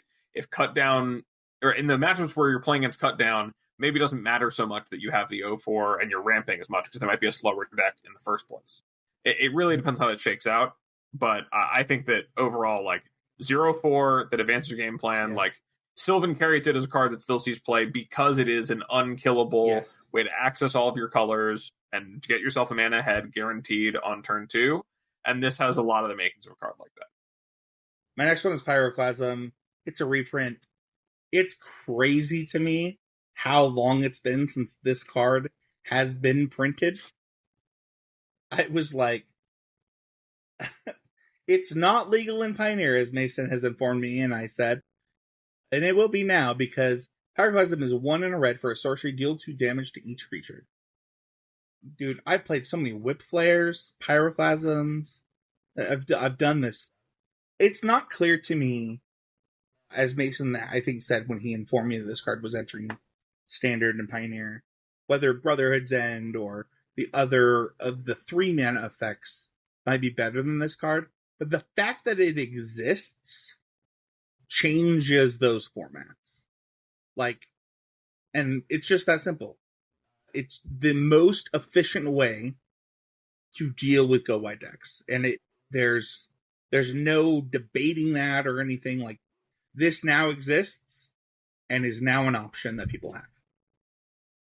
Yeah, there was a very clear, definite gap between being able to play cards like End the Festivities and playing cards like Anger the Gods or Brotherhood's End, which wasn't and doesn't really do it in the way of trying to see, can you play an answer that contains a deck like Convoke without getting immediately outclassed or shut out too easily or not killing enough of their things. But Pyroclasm is like right on the nose in terms of power level. It answers a lot of things and really, gives everyone an easy access to a tool to beat what is very, very powerful and fast strategies of just swarming the board. It really polices that well. And like one of the things, like, just talking about DC and the fact this card is going to be legal in Pioneer, there's a real index for me of like, is this deck able to play Pyroclasm? Because if it is, I know that I can have a solid plan against multiple of the decks in the format that I might be worried about in terms of an aggro matchup. Like 2 mana, even if you just trade 1 for 1 with this at 2 mana, there are a lot of cards you might have played already that will trade 1 for 1 at 2 mana. Like go for the Throating a Monastery Swiftspear and casting a Pyroclasm to kill a Monastery Swiftspear when your opponent's tapped out. That's the same exchange. And the upside on Pyroclasm is so much higher that getting access to it is a really big deal. And it's like, this is probably, in my mind, the biggest reprint into Pioneer probably since Liliana the Veil. Yeah, I think that's fair. Like it's a huge, huge card to come back in terms of power level relative to the format and simplicity. Like the inverse theory cards there. It's got so few words on it, does one thing, but that thing is so effective that it's worth printing. I think that what's really interesting is that Mason, you might have even said this when you informed me. I don't know if it made the episode. I was listening to it, but like the fact that the card exists changes the way you build your deck, whether or not it sees play. The fact that it's available changes things, and there's just very few cards that have that kind of effect on any given format, and it now affects Standard and Pioneer that way. Yeah, I mean, I think the card is quite powerful at stopping things like Invoke. I'm curious, Abe, what the other aggro decks, because last week kind of my thing about this is like, I think it's good against Convoke, but I struggle to actually see where else it's actually good once people kind of know. Because I do think it has like kind of a weird warping effect where like decks that maybe could have existed, like Gruul Bushwhacker, which we saw was like a burgeoning Pioneer deck a couple weeks ago. Obviously, that's like weak to this, but like, are there other things you're thinking of, or is that kind of the deck? I think the red-black aggro deck structurally is pretty bad against this. I think any Kumano faces Kakazan deck, with the exception of... Yeah, I definitely feel like Pyroclasm is a card I would be very happy to have against them. So we played a lot with the deck and played a lot against the deck, like, there are a lot of spots you can push your opponent into where this is either 1 for 1ing or 2 for 1ing. So, sure. Can I challenge you on this? Because I actually think that you have probably ran into this situation a ton because you played a lot of the Pioneer deck with me, where I think that you naturally are trying to make your important creatures big enough to beat this already with probably both the Gruul and the Rakdos version of the Slickshot decks, and thus, like, it will turn into a 1 for 1 way more often against those decks, which is what makes those decks powerful. I think the Rakdos deck is not very good when you're casting removal spells on your own main phase. I think it's pretty bad at handling. You're saying, okay. And I think that outside of draws where they have Kumanos, it's pretty, like, casting this on turn 2 I think is almost always good. And I think casting this on turn 5 is almost always good. Like, if your deck is able to answer the rest of their game plan, I think that on exactly turn 2, it functions as a 2-mana removal spell. And once you've been able to run them out of their tricks, like, they do not have, the red-black deck specifically does not have a lot of ways to set things up. And so I think that is where I like it. I think some of the other Slickshot decks, which are much more focused around protecting Slickshot, rather than, like, kind of setting up around it, and using it as just another, like, kind of blistering you down with the fling stuff. That's the thing that I have a question about, though. Like, does Thoughtseize not mitigate the difference there between the green version and the red version? No, it doesn't, because the mana is actually the important thing. Like, the mana of the exchanges matters a lot. Like, if your opponent is Thoughtseizing you and, like, not developing a threat versus just leaving up their mana with, like, their 1 or 2 protection spells every turn, like, leaving up the mana is a lot harder for you to deal with, because then you can't cast instant speed removal, but you can fire things in combat, like, to try to either blow tricks or post combat to bait tricks, and then after that the prowess, like, stuff clears. They don't have their, like, the only thing that gets counters is the 1-drop. Everything else is, like, Titan strength, or I guess, like, a monstrous roll. But, like, you're able to Pyroclasm away most other things, in my experience, and in my experience playing the deck. I felt like that's been an actual vulnerability. If my opponent had Pyroclasm, I would have to start building my deck differently, and I think you would lose a lot of the explosiveness of the deck if you had to. It's interesting, because I think on, like you said, turn 2, it's going to be quite effective, and it will slow those decks down, because they won't be able to go, like, bop, bop, set up, and they might have to go something like set up. I mean, this is something they don't draw Kamano. If they draw Kamano, it solves a lot of the issues. But, you know, like, they might have to, like, set up, like, a little thing and then have a spell. Something like Monstrous Rage 2, they can cast that, and then it sort of invalidates Pyroclasm for all the creatures in the deck. There's not a creature currently played that would, like, die if got Monstrous Rage. So it's just interesting to me, because I do think it's, like, very impactful in those early turns. And I agree, too, that, like, if you make it to, like, kind of a stabilized spot, this is, like, really good. And it's a good way to force them to play a certain way. I just think it is not, like, like, when I first saw it, I was like, whoa, this might be, like, a death blow for a lot of decks. And then after playing against it with these decks, I feel like it is actually something that is impactful, but not, like, the end of the world. Does that make sense?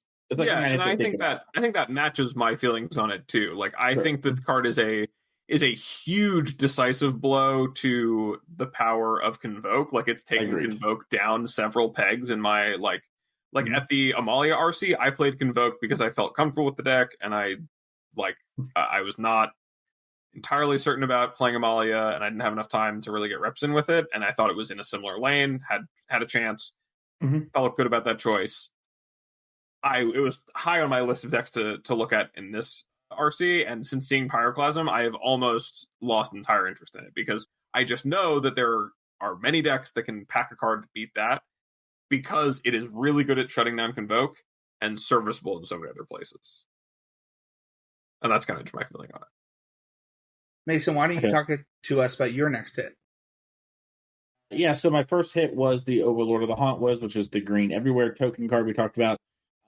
My other one is Overlord of the Boiler Bilge. It is 4 red for a enchantment creature avatar horror 5/5, impending 4 for 2 red to impending it. And then whenever this enters or attacks, it deals 4 damage to any target. I talked about how these are the Titans multiple times this episode. Like, this is very good at killing things. Like, one way to look at this is, if you ever played the card Chandra, Torch of Defiance, you would play Chandra minus your Chandra on killing something back in the old days of Standard, and ideally your Chandra would be protected from that, and it would run away with the game, but sometimes it would just trade off, and that was good enough. I think Overlord has a very similar potential home in Standard. It's also very easy to get to the point, and when it comes down, it is actually killing things very easily. I've played a lot of Roxanne in Standard, and she shocks things, dealing 2 damage, and that is half as much as 4. They don't teach that in school. And this card in Pioneer, also, we talked about before, is a 6-drop. So being able to be played down for your impending cost, impact the battlefield, and then jump it to a 7, like Agent Treachery, Atraxa, Titan of Industry, those kind of cards we've seen be staples in various forms during the time of that deck. This enables that while being another kill spell for that, like, line of play of the deck. Also, it's a 6 to jump into with your Hauntwood Overlord. So just turning that into this, I think, is, like, a good enough thing where shoots down your opponent's stuff, and also it goes face, so it kills in, like, 2 hits. So I think this card is just very strong. Yeah, this also made my hits. I actually picked my hit specifically so that more we would talk about more cards. And I think that this effect in the current world of Magic is better than Inferno Titan's effect. Whoa, crazy take. But I do actually think that the shotgun effect is actually not as good as D4 because 4 toughness of creatures has gotten so much better, and then the fact that it deals face, it just deals more damage. It doesn't have fire breathing, but whatever. Yeah, I think this card is really, really good. I think that your point there, Mason, about Chandra, and it's Chandra cast minus deal 4 to something, and then they have to do a little bit to kill it, was and still is a very strong play pattern. I think that if Chandra Torch of Defiance were reprinted in the standard right now, it would probably be a fine card to be playing. And this has the same thing, except you're almost just guaranteed to get the value on the back end of it. Even though you have to wait a few turns if you impending it at that rate, it's a lot. Or if you're just hard casting it, you're presenting a huge problem for the opponent. And the ability to go face with it and say, okay, yeah, attack, take 4, my 5/5's coming in. These are all really, really strong things to do. And, that's before any of the stuff you were correct about saying in Pioneer of okay, well, I can make my land and sack my green overlord for my red overlord to then deal 4 to something, and then I have this overlord, maybe I attack with it, and then if I still have enigmatic, okay, well now I'll sack the overlord and go get Atraxa and refill my hand. So now I'm, way far ahead, assuming the overlord isn't just better than making yourself do that. Maybe you want to just upgrade a different thing, but it gives you chains up to your strongest things in the enigmatic deck. It also just is a really, really strong card when you're using it as just an enchantment. And I would be surprised if it isn't a card that makes waves in those kind of niche applications in a format like Pioneer, but also just a defining role in some standard sets. Abe, what's your first hit? Yeah, so my first hit is Nowhere to Run. It is a 1 and a black enchantment with flash that when it enters, a target creature an opponent controls gets -3/-3 until end of turn, and also has the text of creatures your opponents control can be the targets of spells and abilities as though they didn't have hexproof, and ward abilities of those creatures don't trigger. This, I think, is one of the cooler designs in the set. I really like the fact that it is not only a serviceable removal spell on its own of just 2 mana -3/-3, which is not amazing, but fine. I mean, the removal spells are very good these days, but the fact that having access to this effect that shuts off ward and shuts off hexproof and all sorts of protection effects that come up from that is so strong to have as a lasting forever effect on a game after you've drawn 1 copy of this. And that's before you get into the implications of, okay, well, this is an enchantment, so maybe I have some synergy with enchantments coming into play, or ability to flicker this, or, any enchantment matters is going to, any of those cards are going to make this card more appealing to put in your deck when it's already doing a good job against some of the more frustrating cards in many formats. I mean, looking at Vein Ripper's hold on Pioneer for several months right before the bans, that's in part because the ward ability is so good. Looking at Velgavoth, the ward on that card is what makes that card really playable. If it doesn't have ward, it's suddenly a very, very manageable threat. And if your deck is able to, kind of pay the cost of turning a few of its removal spells that might be, go for the throats or whatever, into these weaker spells, it makes your other removal spells better over the course of the game. And that's before you start talking about any amount of synergies. We've talked a little bit about Enigmatic Incarnation, just kind of by nature of this being an enchantment set and some of the marquee cards being enchantments. This is a really strong enchantment because it is a serviceable removal spell in the early game. And then that material, you can turn that into a 3-drop. The same way you could use, old lists of that deck would play the Black Trial from Amonkhet that would edict the opponent.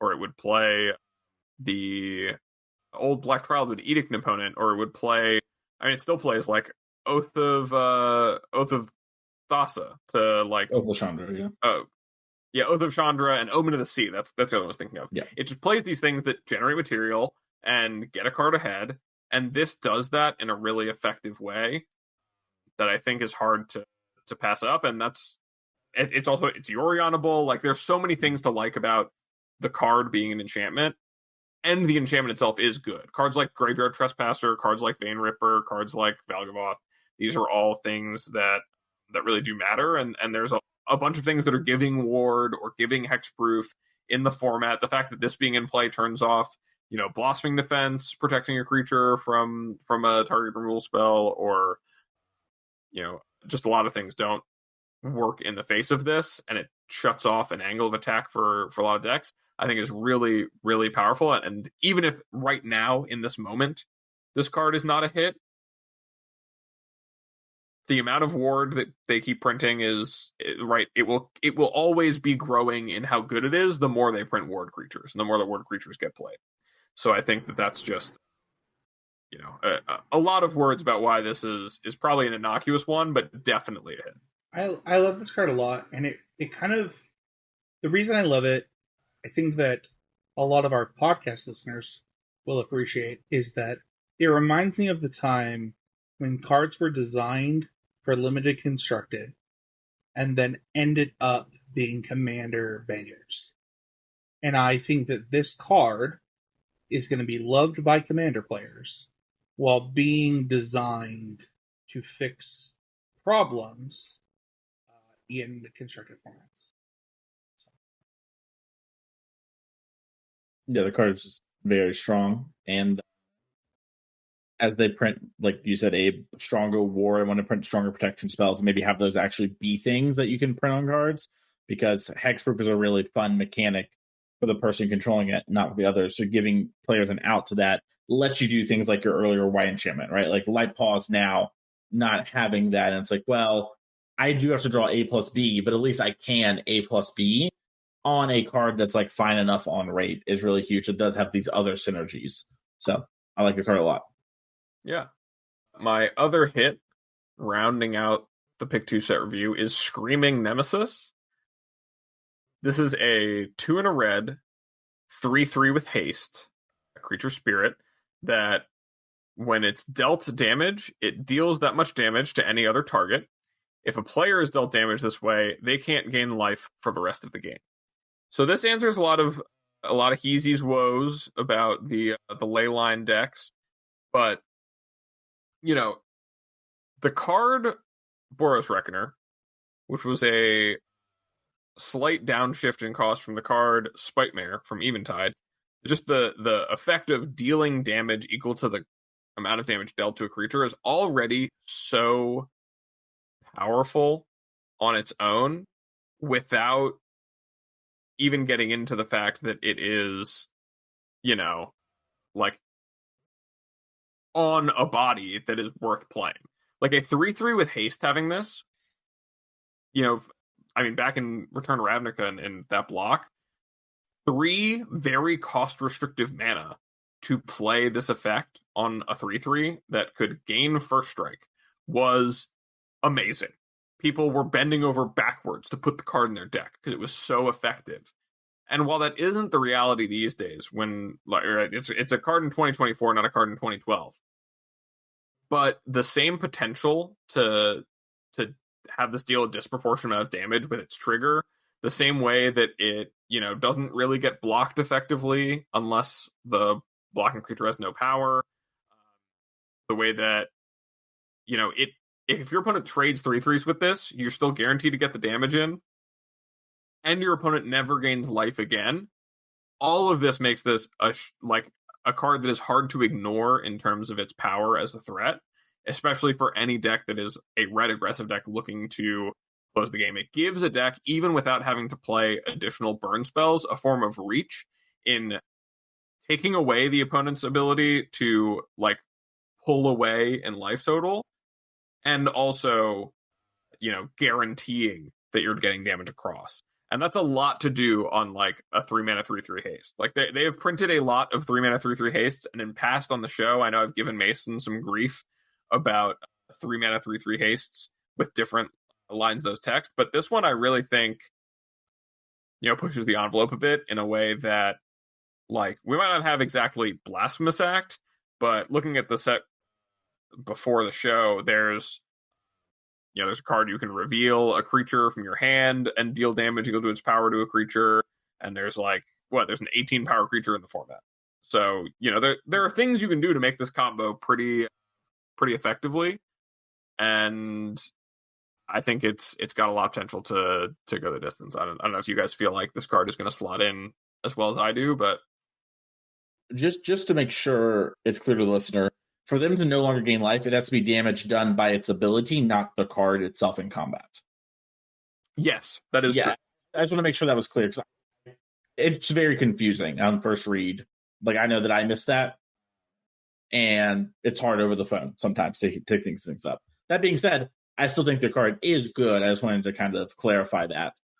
And I also am curious, like, there was that, like you mentioned, the Boros Reckoner Blasphemous Max stuff. We have Boros Reckoner and this in this format, and we have Boros Charm and Azorius Charm. Maybe there is something you can do that's like a cute deck. Maybe it's strong, maybe it's not, but now you have redundancy in that effect. I don't know. Just seems like a very interesting thing to have 8 of, and it's just a good card too. Lucky Charms and Pioneer? Unfortunately, this thing says other target, so you can't do the old the Boros Reckoner Lucky Charms where you give it indestructible lifelink and target itself over and over again. I think this card is a rules nightmare for what it's worth. Like, I think that creating the game backwards to know when this card dealt damage by its ability is not going to be fun for judge calls, and will create some of the longest judge calls we've ever seen. But I don't think it's that bad. I think you just write it on your life pad. They got hit by this ability, or like hand them an emblem.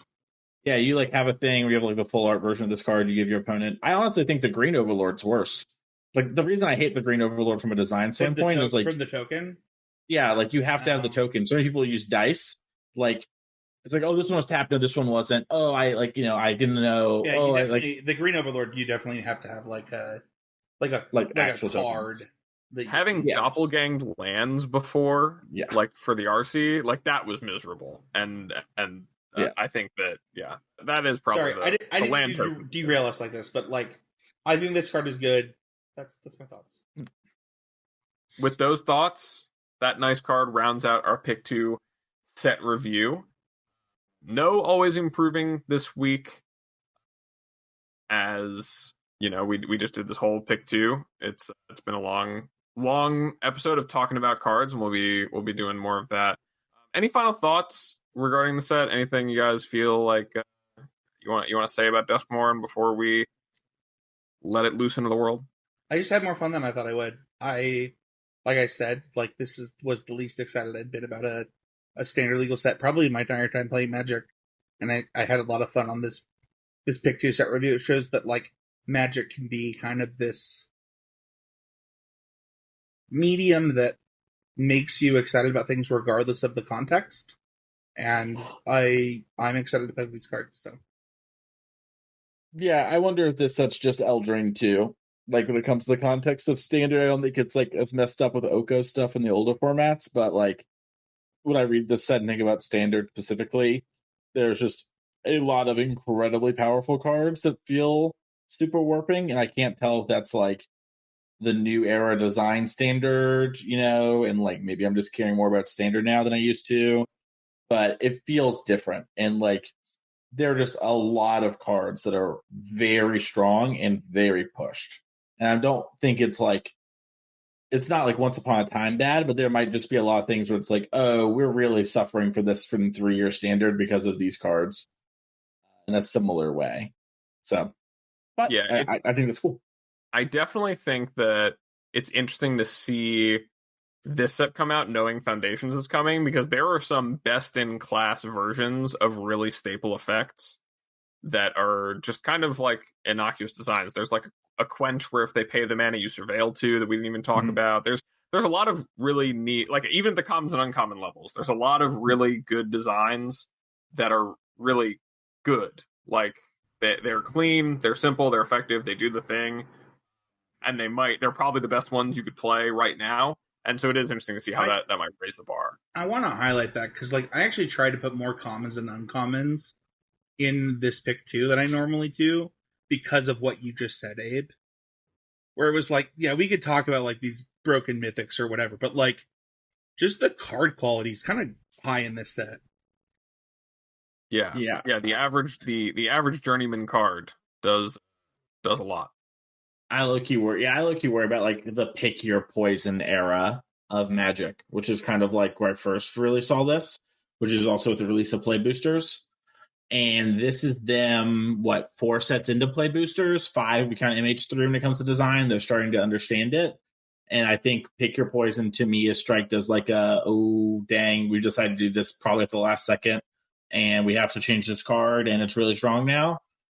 Oops, our bad, whatever. Good thing it's an answer card, not a threat. And I think there's just a bunch of those. Like the Act of Treason 2 strikes me as like, this is a pick your poison-esque design. Fixed more than that card, but still pick your poison-esque. So I'm curious to see what Sam looks like a year from now. Yeah, well, that does it for our pick 2.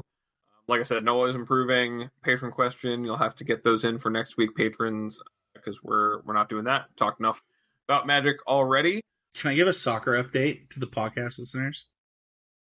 Always. Yeah, I know that some of them are really into it. So this Maxwell, as some of you may know, especially Mason, who's like, been on calls with him and like played games with him, he's like a really emotional dude. And his coach did something really wild this week and asked him to play keeper in the game. He's never practiced it or anything. And he saved like 30 goals. And it was like his team was getting obliterated. Just absolutely like just crushed. And it's so funny because I'm starting to think of soccer season as fall. And like we went and played soccer, got some ice cream, and I was like, I kind of want soup. Is anybody else feeling soup right now? So my wife and I were leaving soccer practice, and we're like talking about lasagna soup and taco soup and like all these soups that we're gonna make. And when did we get the MTG soup set, guys? I'm with it, honestly. I could mess up with soup. And also, with Blue Lock not having season 2 come out just yet, I will live for any and all soccer updates, Spencer. Please lay them on. Heezy, if people want to find you, where can they go? Yeah, you can find me at Heezy Game on Twitter, at Spencer13Heezy on TikTok, and you can find me every week on Constructive Criticism, as well, here where you're listening. As well as, we actually recorded a Magic episode this week of Neat Nerd, and are not going to release it because it didn't match our vibe or like what we want the show to be about. And it's really interesting to like make multiple types of content and trying to like understand that type of stuff. But Neat Nerd is my other podcast that I do every week when we don't have things come up. And yeah, I'm excited for that show. What about you, Mason? You can find me on Twitter at Mason E. Clark. You can find me at twitch.tv/TheMasonClark. You can find me each and every other week at TCG Player. I should be writing next week about decks for the RC. I think what we will have... Well, actually, no, it'll be the week after that. So we will have the Brazilian RC as some amount of reference, which is pretty exciting. And if you're interested in coaching, I have basically no spots right now until after the RC. And I wanted to quickly take a second about this because I get a lot of messages. I work about 40 hours a week normally. And so if you want to get RC coaching, like specifically for the RC, we're talking about stuff, you should probably book in advance because a lot of my time slots are already full. And so I stretched about 50 to 60 hours leading into RCs. Like this week, I'm working about that much, and I will be next week and the week of the RC. But going forward, as we hit 2 RCs a cycle, that is unsustainable for me. I just can't work 60 hours a week and live a normal life like I want. I could, I guess, but I don't really want to. And so I'm simply saying this now, like maybe you're qualified for the modern one. You thought about getting coaching. It is better now. We can book ahead. That is not an issue. But I got a lot of people in the last day like, hey, can we meet up this week? And I'm like, no, you can pick up the book a week in advance. I'm like, oh, what about next week? And I have to be like, but also that is already all full. I have like this one time left, So yeah. I apologize if some of that is my fault. I got people asking me to coach them for the RC and send them your way. And it's fine. I'm sorry. I mean, I coach a lot of people. If you can do the math on that, you can figure it out, right? And, there's a lot of people who do every other week. And so that is simply to say, I love it. I don't want y'all to stop reaching out. I just want you to know that if that's your plan, much like pre-registering for a big tournament, sooner is better. I will also help you get the time you want, because I always want to try to give you the time you want. But if you want to reach out for coaching, Mason E. Clark at gmail.com, put coaching in the description, or Twitter, Mason E. Clark on Twitter. And Abe, what about you? You can find me over at twitter.com/morenothings. I also am just about full before the RC. I could maybe squeeze in one or two people if, Mason, you have overflow people are looking for. Yeah, I'll ship them away. If you're someone who has run into Mason's overflow, feel free to come to me. Otherwise, that's where you can find me these days. If you want to hear more of the CCMTG network, we have the public Discord, the He's Game Media Discord, as well as you can please do subscribe, comment on this episode, talk about your favorite Duskmourn cards. We'll be looking for that. Come back and listen again next week. We love giving you the show. It will always be free, but, please, if you can support on Patreon, you get access to Patreon Discord, where, honestly, a lot of the stuff that I tell people in coaching about Pioneer, like a lot of those thoughts are accessible to the patrons just by asking to have those conversations. And a lot of the things I wind up bringing up and talking about on the show come from thinking about things that are said in there too. So if you're looking for resources, it's probably the easiest accessible and cheapest resource out there for you to get into as far as involved players. Anything else before we wrap the show here, boys? Yeah, I just want to make an apology. We changed host services. Like, most of you have probably already done this thing, but the number of messages we've gotten that oh, I didn't know you guys were still making podcasts. It disappeared. I will make a post on the network feed as well as other things that lets people know. But if you know somebody that feels like that we've stopped or whatever, just let them know we've moved to a new hosting service and that the network feed is gone. It's not coming back. And that the other thing is there's a new RSS feed. We tweeted it out. I will put the new RSS feed in this week's show notes, as well as future show notes for a little while. There's not a lot we can do. We were paying way too much and stuff like that, but I apologize. I know it's an inconvenience for people, but I promise you it's saving us way more money than you could possibly imagine. So that's great. Sorry. Well, with that, this has been the Duskmourn Pick 2 set review, and we'll see y'all next week for another episode of CCMTG.